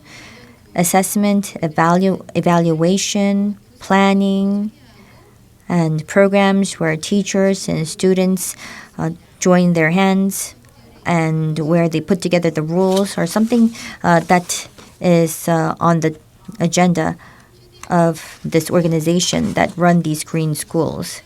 We want to actively utilize the resources of the schools and the community and to make sure that we do have that integrated link amongst the at home, school, and community to better environmental education in the schools. And I do want to mention that we need to provide the right environment with the student at the center. And the school would serve as the central link that connects the families and the communities to achieve environmental education. And we want to achieve the grander goal of achieving a beautiful China. So this is a key strategy in improving the environment within the schools and also outside the schools. So here you can see I've talked about the teaching, the curriculum, and the green school. And in the primary and secondary schools, we take this approach. Environmental education in the primary and secondary schools have the student at the center. It's a contextualized teaching approach that we utilize. And based on this, we develop the curriculum and we improve the whole school environment. And you can see that these elements are linked together as such as you can see here in the diagram. So a school-based curriculum was a key basis in environmental education. And this pyramid basically enables us to ensure effective implementation of environmental education. And the schools provide general environment support to our students. And this is the model that's in place for the green schools in the secondary and primary levels. And let me now move on to the future vision that we have. In the recent 10 years, China has been putting key focus on the environment, and in the ecosystem and communities, the schools started to play an even bigger role.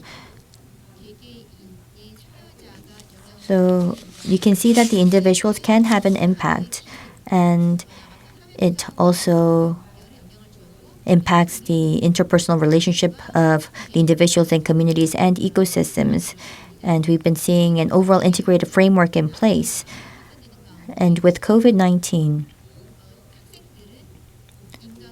it's important that the students understand the link between humans and nature. And when considering our way forward, it will determine what our future society and community will look like. So you can see that this is the fact that the reason why we can say that it's because society and the environment is interconnected. Various cities have been taking this approach, and China believes that environmental education is key in introducing a social ecological civilization. So that is all for my presentation. Thank you very much for your attention, and I truly hope that the colleagues of the Tripartite Environmental Education Networks cooperate further in the future. Your very concise presentation on environmental education in China, whole school approach, and also the nexus between school, home, community. It was very, very impressive. Yeah. Okay, I'll move on second presentation. May I invite Professor Takahashi Masahiro. He's a professor of Daisho University. His presentation is on effective environmental education in and after COVID-19 in Japan. Professor Takahashi Masahiro, please. Thank you. Thank you, Dr. Chair. And thank you for Tripartite Cooperation Secretariat. Very good morning, ladies and gentlemen. As a researcher, I'd like to make a brief presentation regarding Japanese environmental education. My name is Masahiro Takahashi from Taisho University in Japan. Firstly, I'd like to briefly touch upon environmental education situation among Japan, Korea, and China. When I focused my attention on variation on environmental education in my research in 2005, the results showed that there are many similarities between these three countries, Japan, Korea, and China. Please look at this figure. This tree diagram is a cluster analysis finding based on the implementation of environmental education in the Asia-Pacific region. The analysis of the variation in environmental education implementation undertaken in 36 countries and areas revealed that the trends in Japan, China, and Korea showed strikingly similar tendencies. These three countries are involved in the same cluster, this cluster, among five characteristic categories. Also, educational system, governmental system, and even environmental status and geographical conditions are completely different each other. Therefore, like today's kind of event, information exchange must be very important and would be very helpful for environmental educators and stakeholders of environmental education in these countries. Next, I'd like to touch upon Japanese environmental education's institutionalization shortly in this slide.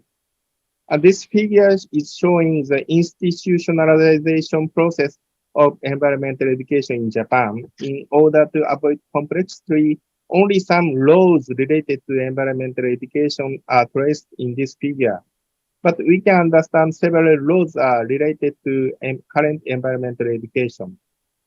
As many of you might know that we have an act on the promotion of environmental conservation activities through environmental education in 2011.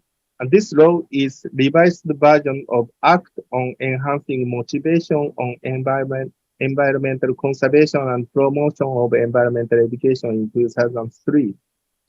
And these are basically in line with environmental policies such as basic environmental law. In this regard, institutionalization of environmental education in Japan has progressed mainly in the field of environment policy and environmental administration initiated by the Ministry of the Environment in Japan.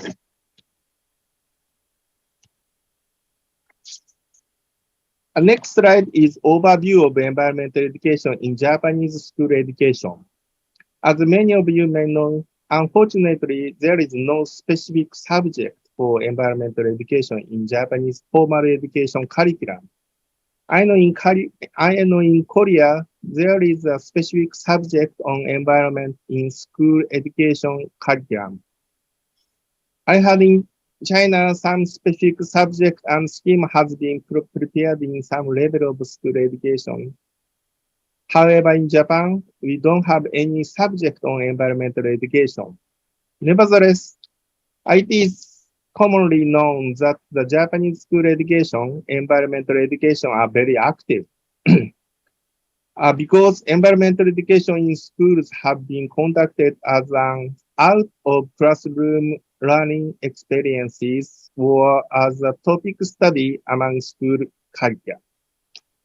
For example, in this picture, we can see children is trying to catch a dragonfly nymph before cleaning pool for preparing summer season swimming lessons in school.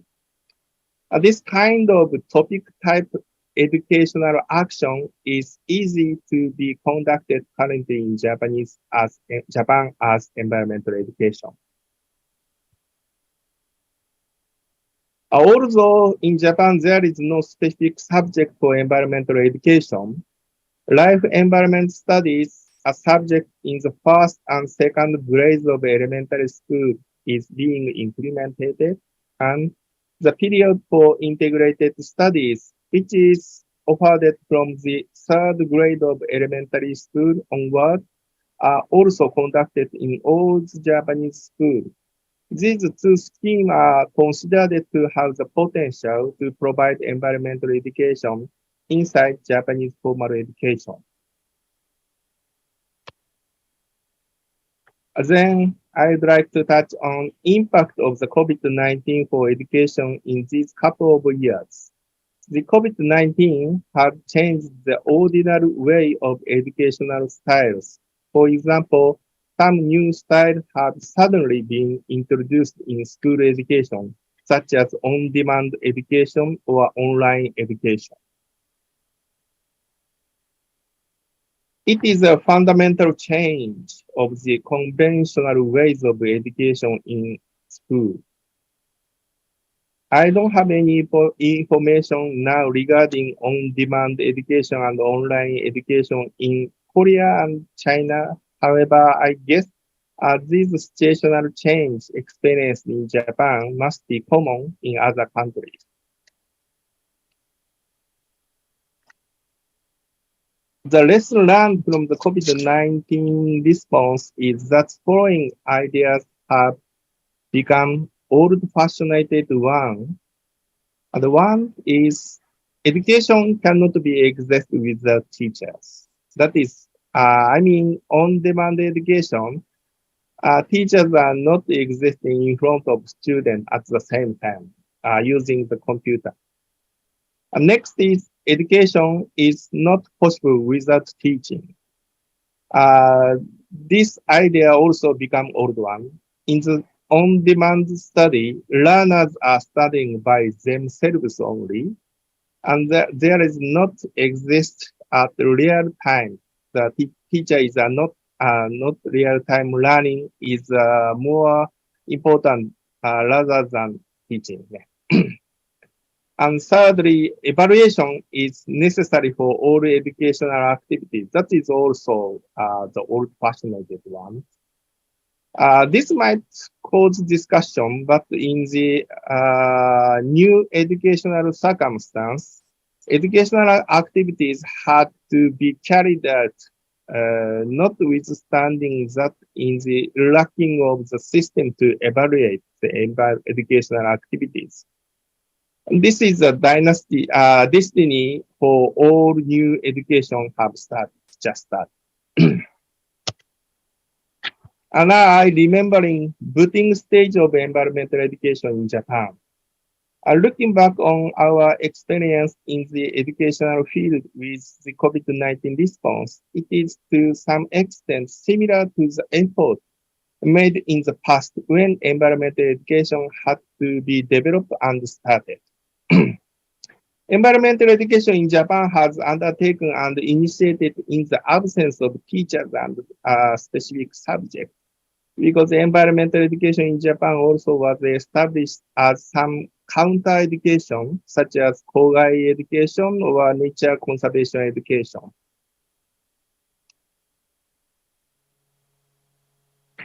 Please allow me to mention my prediction for environmental education post-COVID-19 in Japan briefly.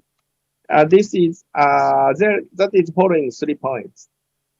Firstly, environmental education that provides experience without a subject framework will be increasingly enhanced in the future. Secondly, in such a case, the discussion will not be about the contents of environmental education, but rather about the form of environmental education that provides experience. Thirdly, the environmental education providers are expected to change. It means that until now, the expert model is the current situation. Only teachers are conducting environmental education, but next situation would be changed to the general model. Teachers are not the solo implementators of the environmental education.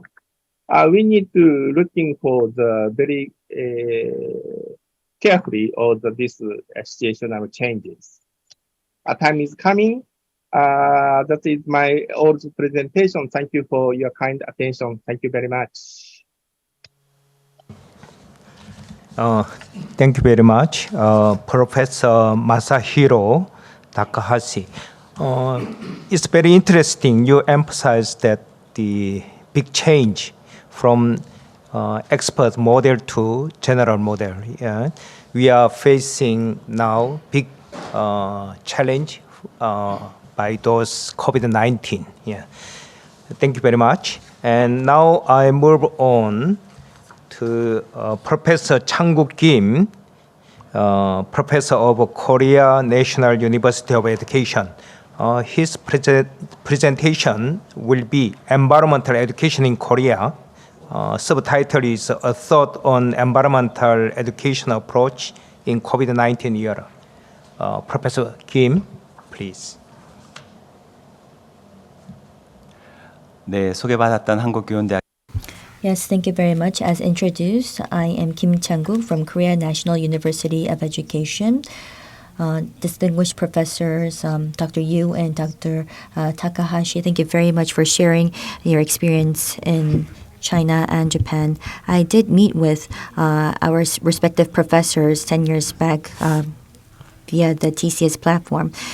So it was a great pleasure to once again hear from you. I was requested by TCS to go into the environmental education in Korea and also some of the approaches in the COVID-19 within 10 minutes. So I will try to cover both grounds in my allotted time. And I will not be able to go into the entire system, but a part of the educational program in Korea and also what kinds of approaches that we're taking in the COVID-19 era. So just briefly on the environmental education in Korea, you can see that CJK has been sharing information and insights and has been growing altogether. Korea had concerns on the environment and we started environmental education. In middle and high school, starting from the 1990s, Korea introduced the subject on the environment. But today, I would like to mention when I was preparing my presentation, the reason why I had to give some good thought into this was because environmental education takes on various fronts. So I wasn't exactly sure what I should introduce first. So environmental education, just like China and Japan, Korea has been focused on preservation, nature learning, or energy education. And for the past 10 years, CJK countries have been particularly focused on ESD, as was mentioned by Ms. Jung, and there's a lot of interest in climate change education. And especially in Korea, there's a key focus on socially critical environmental education and also on the education that would be necessary for us to achieve that transition. And I'm not sure whether this is a common trend that we can see in East Asia, but it's something that's particularly witnessed in Korea. And I would like to also talk about some of the environment projects-based learning that's a part of the curricula. So I think that my angle would be on those environment-based projects. In elementary schools, we've been infusing environmental education into related subjects, but in secondary and high schools, we do have a separate subject on the environment. And also we can see that environment-related elements are included in science and social studies-related subjects. In textbooks and national curriculum on environmental education, there was a lot of effort being made to develop this. Starting from the 90s, and there was a lot of experts that played a key role in developing the national curriculum. We can see that there are some changes to the curriculum in 2009 and 2015, and in 2022, we're going through an amendment process of the national curriculum. If you look at 2009 and the 2015 national curriculum, in junior high and high schools, there was an element on project-based learning. So in other words, there was an emphasis on environment project-based learning. And why was that the case? And what was the intention behind such learning is what I want to mention. And last but not least, I would like to also go into some details on the 2022 national curriculum, because there is a highlight on ecological transformation, and it also has to do with ecological citizenship. So at every school level and in all subjects, the Korean government is trying to instill that ecological citizenship type of concept. This project-based learning in environmental education in Korea is summarized here on one slide. I don't think that I can go in detail, but I do want to mention some key points. So once again, in junior high and high schools, we have an environment subject under the name of environmental projects. For those of you that are part of these, a part of the symposium, I know that teachers, professors already are very well aware of what PBL is all about, project-based learning. But for those that may be unfamiliar, I do want to mention just briefly that it's about starting off from a question or an inquiry and running these projects, identifying details and outcome. And you can see that this project-based learning can be quite specified out in the curriculum in junior high and high school. So first in junior high, they do have environmental projects, but relatively speaking, they would focus on the community, the towns that they live in, and the schools where they spend the majority of their time. So it's about where does water come from, how is energy consumed, and where are the wastes, where will they be sent to. So it starts off with the everyday life, but then in high schools, you have to go one in depth. And one of the projects that are done at high schools is a case study where it starts off with one particular case. For instance, the climate change impact on the children of Tuvalu or the Minamata disease. If you go into the detail of these illnesses and health threats, you can go into the policies, the threats to the human health system. So you can see that with one particular case, you can actually go into an array of topics on the environment. So this type of project is pursued at high schools, and another branch has to do with the food system and about housing and what kind of impact would that have on climate change. What kind of mass transportation system would be necessary in this new era? So recommendations and suggestions would be offered by the students under this environmental project subject. So that in junior high and in high schools, there are many approaches that have been utilized. So let me go into why the Korean schools decided to take this approach. But of course, I'm not trying to say that nature studies, experiential training, and ecological preservation or any other attempts are obsolete. It still exists in the Korean system in elementary, secondary, and high schools. But the reason why we wanted to focus on this project-based learning was because it was about nurturing the right talent, the right citizens for the future. Of course, you need to experience the nature, you need to conserve energy, and you need to put in good thought on the various aspects of life and environment. But I do want to mention that what we want to do is nurture ecological citizens or environmental citizens that do have an awareness on environment. And in 2022 National Curriculum Amendments, this is a key direction that would be reflected. And also, what we're trying to do right now is to nurture and cultivate environmental competencies and capabilities and have these ecological citizens change society to the better. And in the process, there are, of course, linkages to the discussions on ESD to have citizens, not only from within, but also our global citizens, the citizens of the future. And also we do have all aspects of the ecology of the environment, animals, plants that can be colleagues. So it's about gaining that awareness. And we also need to understand what key concepts should be embedded in all of this curriculum. You can see that Dr. Takahashi has also mentioned about some of the key concepts in Japan, but I want to particularly zoom into zoonosis emergence. So in COVID-19 also is one example of zoonosis. The Secretary General of UNEP mentioned that if we look into the causes of this zoonosis emergence, has to do with not a single case in a single country or region, but rather it's about habitats being destroyed, having that close exposure between humans and nature, and the impact that we have on climate change has in turn impacted our society.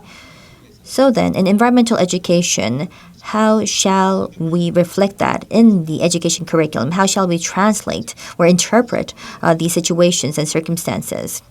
So I would like to move on to what kind of approaches would be necessary in COVID-19 era. So these zoonosis emergences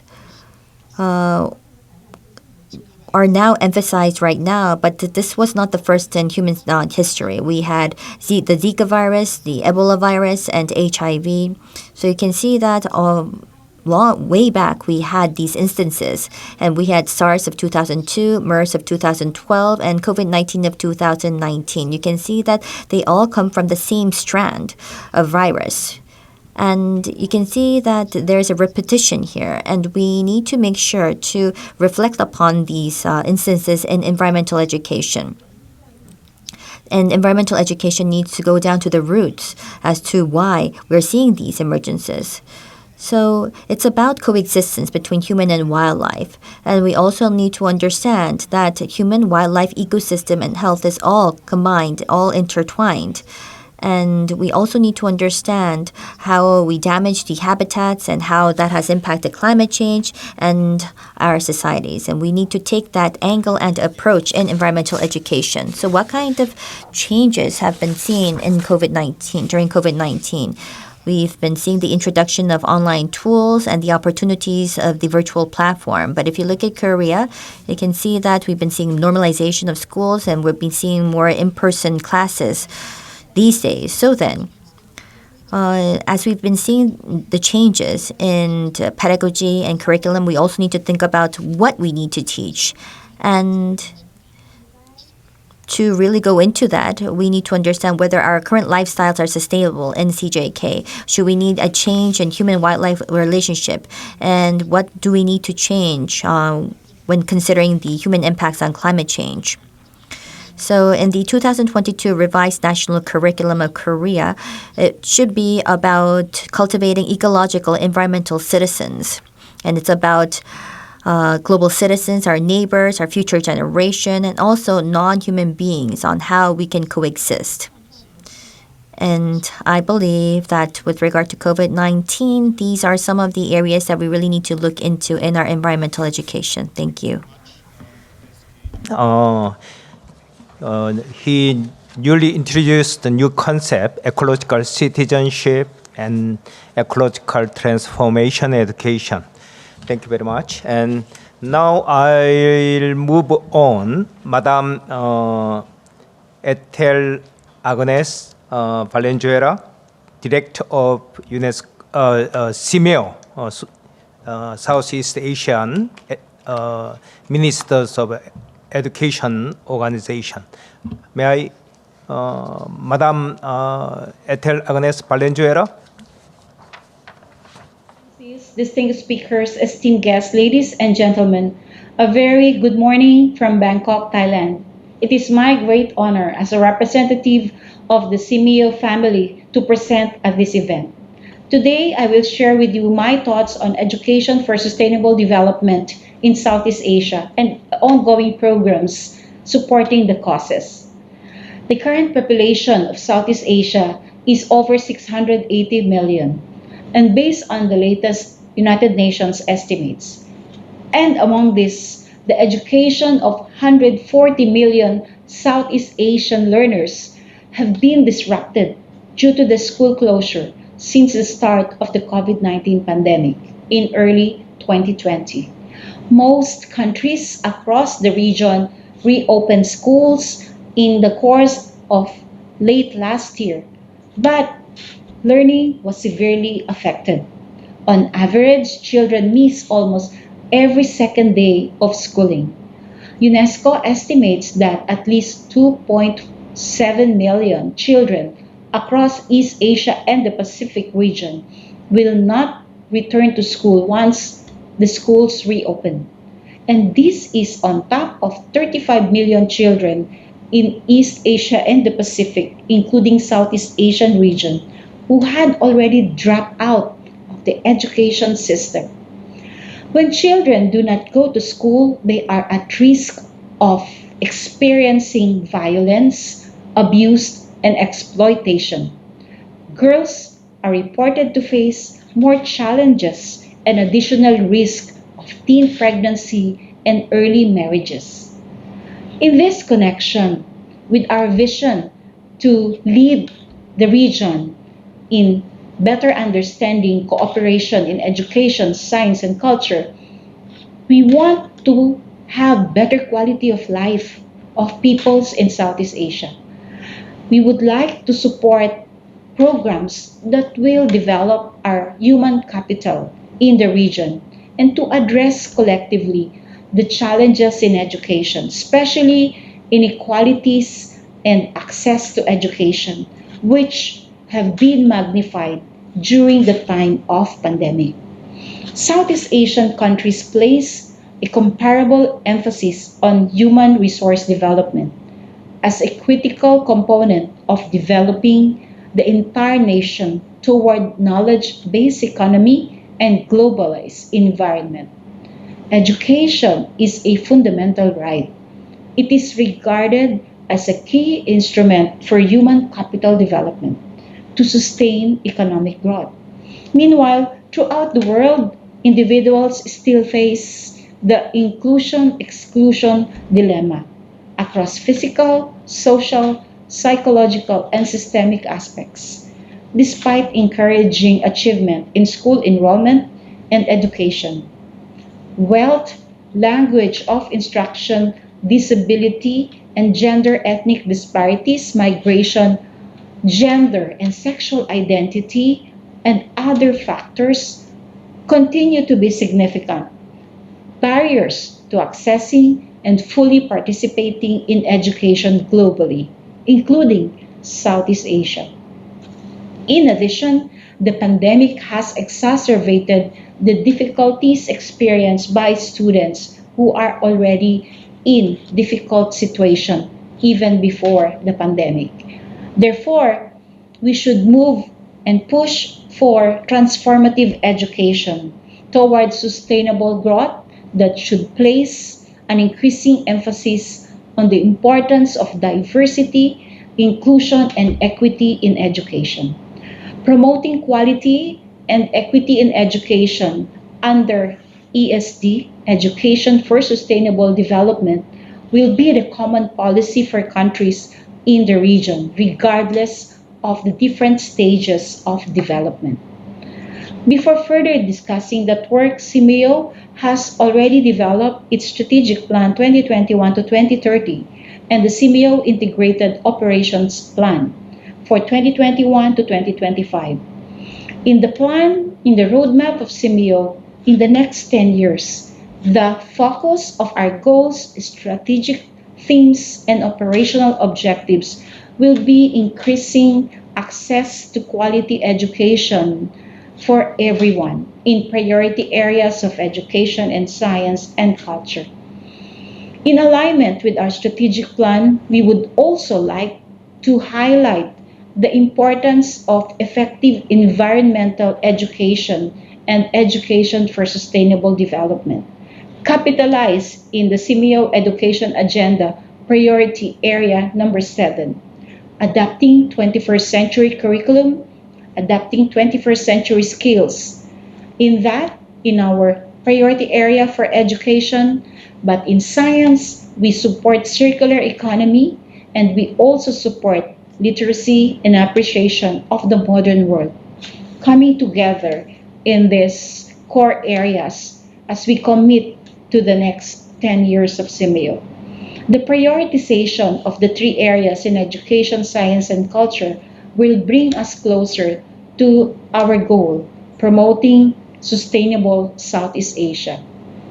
In support of promoting education for sustainable development in Southeast Asia, CIMEO and MEX Japan, in cooperation with UNESCO Bangkok, have shown our collective commitment to promote best practices in ESD in schools across Southeast Asia. We have co-organized the CEMIO Japan ESD Award, which has been held annually since 2012. In ESD initiatives of CEMIO, our regional centers have started implementing programs such as CEMIO Biotrop in Indonesia, ESD, and private sector to fully understand the commitment of companies in managing sustainable development concepts and in having a clear program and target for ESD. CEMIO Rexam in Malaysia pilot tested ESD project in rainwater harvesting, capacity building of teachers on climate change, in science and math education. CEMIO Simulec introduced campus-based education for sustainable development, creation of a system to train teachers on ESD via open and distance learning modalities. CIRCA in the Philippines also implemented climate change adaptation and mitigation project called as CEEC, a knowledge center for climate change was developed. CEMIO's PAFA in Thailand introduced managing the integration of culture into development programs, cultural activities for the promotion of ESD. Moreover, the ministers themselves, during the 51st CEMIO Council Conference in June 2021 and the 5th Strategic Dialogue of Education Ministers with the new education imperatives in post-COVID world, have adapted to champion education transformation in Southeast Asia through strategic collaboration and through partnership. The ministerial policy recommendations are the following. We should expand innovation for a technology-pervasive future.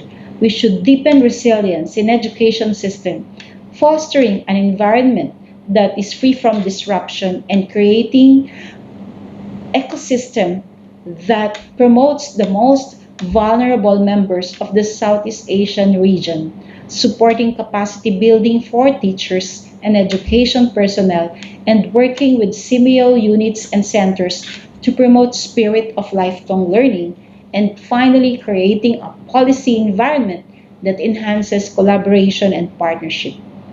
It is essential that ESD should be considered as part of lifelong learning process and to be incorporated in all levels of education. As a result, we have convened the ministerial level national policies on lifelong learning towards sustainability in Southeast Asia during the 7th International Conference on Adult Education hosted in Morocco. The CEMIO Secretariat puts forward recommendations on lifelong learning, such as recognizing that people are at the core of lifelong learning, that we need to understand the learners to develop relevant and learner-centered lifelong learning policies. We need to reimagine and transform lifelong learning practices, and we need to foster and strengthen partnership on lifelong learning. These are all that I can share in terms of the implementation of ESD in Southeast Asia in the post-COVID world. We all work together with all the CEMIO centers, 11 member countries and associate members and affiliate members together in supporting ESD for the post-pandemic resiliency and recovery. Thank you very much for your attention, and I look forward to seeing you all in the future. Wishing you a pleasant day ahead. Thank you so much. Thank you very much, Madam Ethel Agnes. Few years ago, I attended the CEMIO Center Directors meeting. What quite big meeting, and this is a good opportunity to understand CEMIO, and I really wanted to close cooperation between CEMIO and TCS. Okay. Session 2, all presentation completed. We have several questions, but due to the time constraints, I only select 2 questions. One question to Madame Won Jung-byun, another one, second question to Madame Ethel Agnes. First question, what might be the challenge on the roadmap of making ESD a core curriculum by 2030? Madam Won Jung-byun, please. Thank you very much, Chair. That's a very, very important and critical question, and I would thank you for that question as well. I think there are three aspects to consider. First of all is the political will, how we can bring together and mobilize strong commitments from decision makers, in particular governments, on making sure that ESD and environmental education becomes core curriculum. Of course, we have seen over the years many good projects on ESD environmental education across the world, but it is now the time to connect the dots to make it more systemic and embedded within our systems. And that's not just only involving Ministry of Education or Ministry of Environment, but it also concerns Ministry of Economic Development, Ministry of Labor, in order so that these understanding and education and training becomes part of our societal transformation. So first of all, political will, and second is the teacher readiness to make sure that we don't overburden the teachers, but also make sure that they feel confident to address these issues, regardless of their subjects. So it has to be embedded across all subjects to make sure that environmental issues and climate change, for example, is addressed. And finally, I want to point out that we have to now move away and build upon all of the efforts done on environmental education and really try to talk about this societal transformation with a systemic view.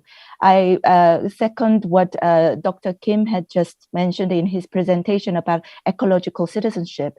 It is very important that we combine and bring our efforts on global citizenship to make sure that the global citizens that we raise have this consciousness about addressing environmental challenges of today. So I think these are the three responses that I have. Thank you. Much, Madam Won Jung-byun. It's very critical. The combine those ecological citizenship and global citizenship for the future generation. My second question goes to Madam Ethel Agnes. What is the most serious environmental problems that we are going to face in and after COVID-19 pandemic? Madam Ethel Agnes. Thank you very much for that question. So first of all, I would like to thank you for inviting me in this very important symposium on environmental education and public awareness. At the ministry level in Southeast Asia, we have always been collaborating and addressing challenges, especially as it relates to environment. And also when we have problems on this, typhoons, tsunamis, everything, including the latest one, the pandemic, schools are affected. And this has been happening all over our region because in Southeast Asia, we have developed a core group who would look at the resiliency system, and that education will continue despite all of the calamities. In my country, where I come from, the Philippines, almost every month we have typhoon storms and we have all of these problems. And flooding happening not just in Bangkok or in Lao PDR, everywhere.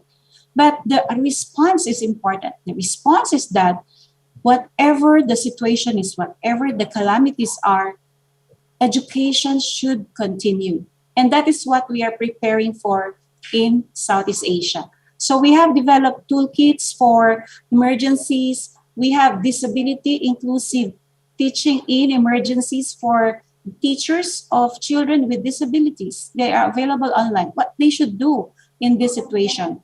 So most of our countries have the usual problems, but the bigger challenge is how to get schooling and learning going. And that is what we're coming from. So in Simeo, we have developed our ESD toolkit. We have looked at the curriculum from basic to higher education, where we can see environmental education, and we have strengthened our responses.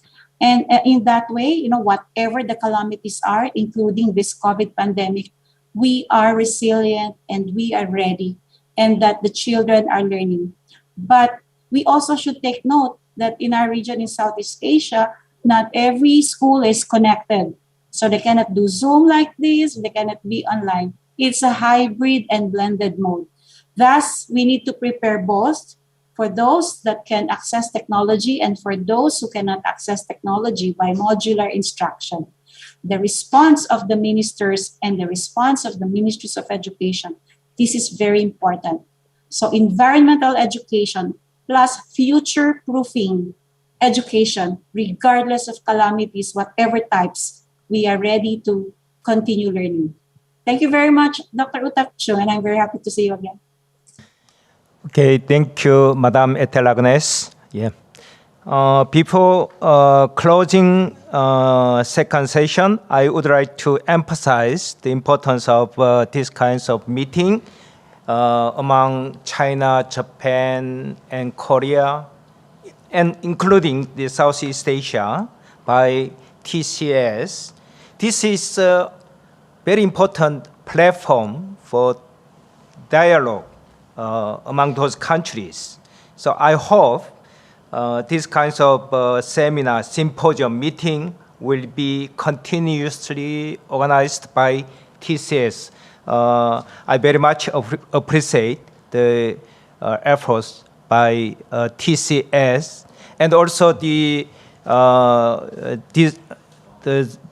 second session speaker, Madam Ethel Agnes, Professor Kim Chang-guk, Professor Takashi Masahiro, Professor Hwang Wee, and our special guest from UNESCO, Won Jung-byun. Thank you very much. And also, I give special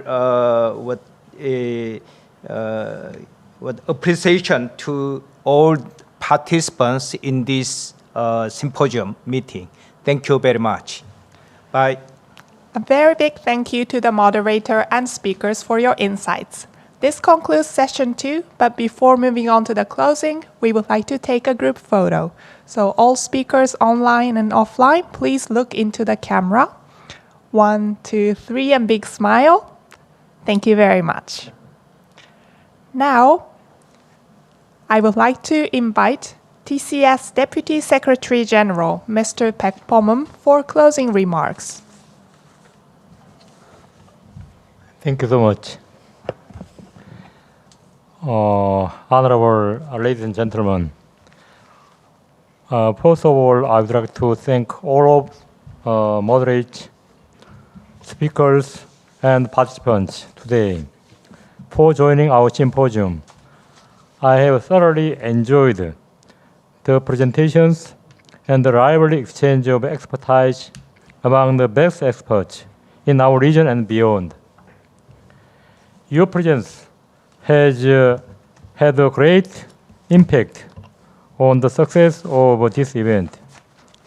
In today's symposium, we discussed about environmental politics and how to approach environmental education in an efficient way. We learned that all three countries have exemplary practices that address the environment issues in their own context. I was deeply impressed by all your endeavors to address the current crisis we are facing, which is called climate change. As many of you are aware, our world is changing rapidly in a pace that has never been observed before, already so fast that we can't easily adapt ourselves to it. It is no surprise that scientists and journalists decided to adopt the term climate crisis instead of climate change. As the world crisis implies, we are in a time of intense difficulty. If we don't act, this planet will soon die. We will have to change our fossil fuel-based economy to sustainable economy. When? Now. In front of tremendous change, it is easy to think that we are helpless. It is easy to give up when you realize that large-scale climate disasters are already happening, and when people tell you that our policies and actions are not enough to stop the fast approach of climate change. However, as Napoleon once said, victory belongs to the most persevering. Although tackling climate change is a huge challenge, we must persevere and start with the small things around us. Many of us are used to throw away and dump plastic garbage and waste anywhere, any oceans and the earth. Some parts of ocean are already in a mess with plastic garbages. Teachers, I ask you to teach your friends and students what they can do for the planet. Don't hesitate to bring them outside and organize environmental campaigns, or take them to your local volunteer center to clean up trash in the streets. In your classroom, teach the little things they can do in the daily lives: recycling properly, reducing consciously, and consuming ethically. And most importantly, don't teach only through words. Teach them by showing action yourself. Show them that you are also doing your best. And ask your students and friends to do the same. If we want them to change, you must first become the role model that they wish to see. Honorable participants, thank you again for joining our symposium today. I hope today's event has provided you with insight and practical knowledge on environmental politics and education, and also the inspiration that you will carry on to your friends and students.